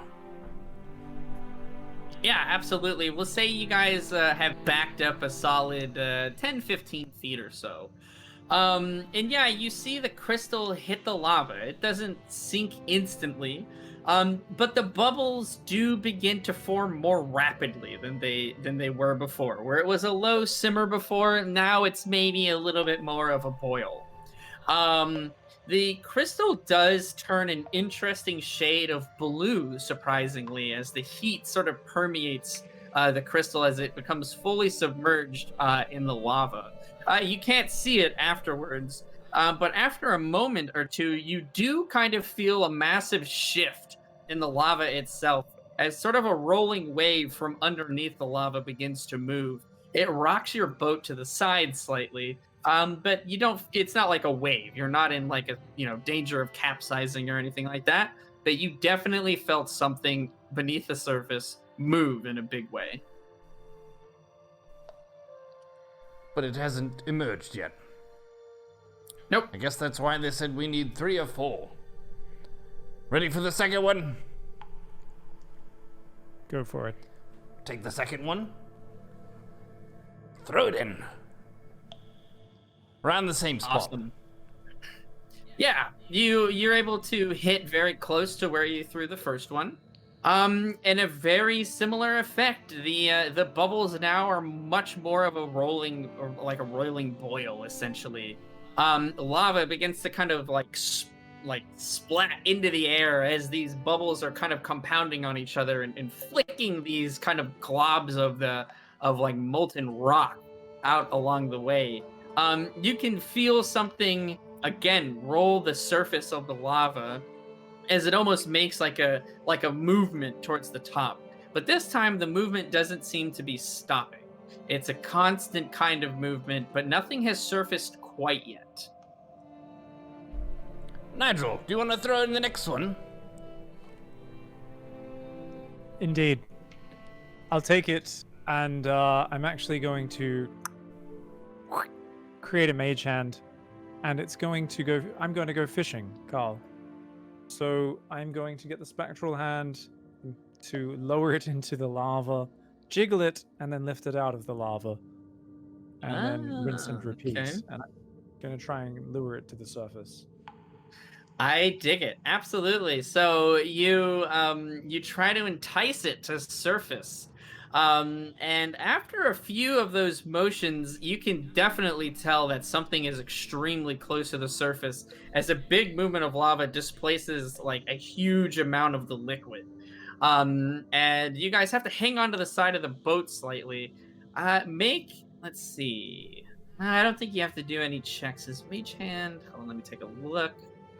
No, you're not being attacked. You don't have to make any kind of concentration checks. But yeah, you guys are actually shifted back like another 5 to 8 feet or so. So now you're a total of like 23, 25 feet away from this thing. And suddenly the lava goes very still. The bubbles cease and the movement stops. I will dispel my mage hand and drop the crystal. Yeah, as the crystal hits the surface of the lava, you feel almost you sense it almost before you feel it. Something breach the surface of the lava, and basically what you see is almost this pillar of like a brick red and blackened scale as lava begins to drip off of essentially what can be described as like a giant serpent, which we have up on the screen for you guys there now. Sort of like this ebony white mixture of the horns from this giant kind of creature, as it consumes the crystal at the top of the surface and splashes back down. This one does cause a wave, and you guys are forced to hold on to the side of the boat. Stumpy kind of freaks out a little bit. I don't know if that's such a good idea, enticing it like that. And tries to steer the boat as best he can to keep you guys from capsizing. You're barely able to stay afloat as you guys feel as if you almost entered the lava there for a moment, flipped the boat. But as you come to and you feel stable in your surroundings, there's still rippling effects from the emergence of this creature, as in front of you now, sort of lazing on the surface of the lava, is this giant spined creature. Its scales are almost similar to that like rocky type of material that you found in the second volcano, sort of that clump of them, as this thing is like a mixture of brick red and like black onyx. There are spines and scales that kind of go down the back of it. As you can hear for a moment that crunch from what you can imagine is the crystal being shattered as it picks its massive head up. It looks as if this serpent it's essentially the size at full length now of one of these mountains. I mean, this thing is absolutely massive. Towers over your boat. You look like nothing but insects to this thing. Holy shit, that is awesome! I had no idea it was something like this. We're trying to harvest the ticks off the back of a god. Do you see any of them? You guys, we'll say that you start looking for the ticks. You can see what you think might be shapes kind of moving a bit on the back of it, but again, the lava is still kind of pouring off of the back. It's like forming into rocks and then being almost like shattered off as its entire body makes these wide movements. It looks like it's lazing on the surface, and it swings its head back and forth before it locks eyes on you guys. And you feel and hear the intake of a huge breath as if it's sniffing for something.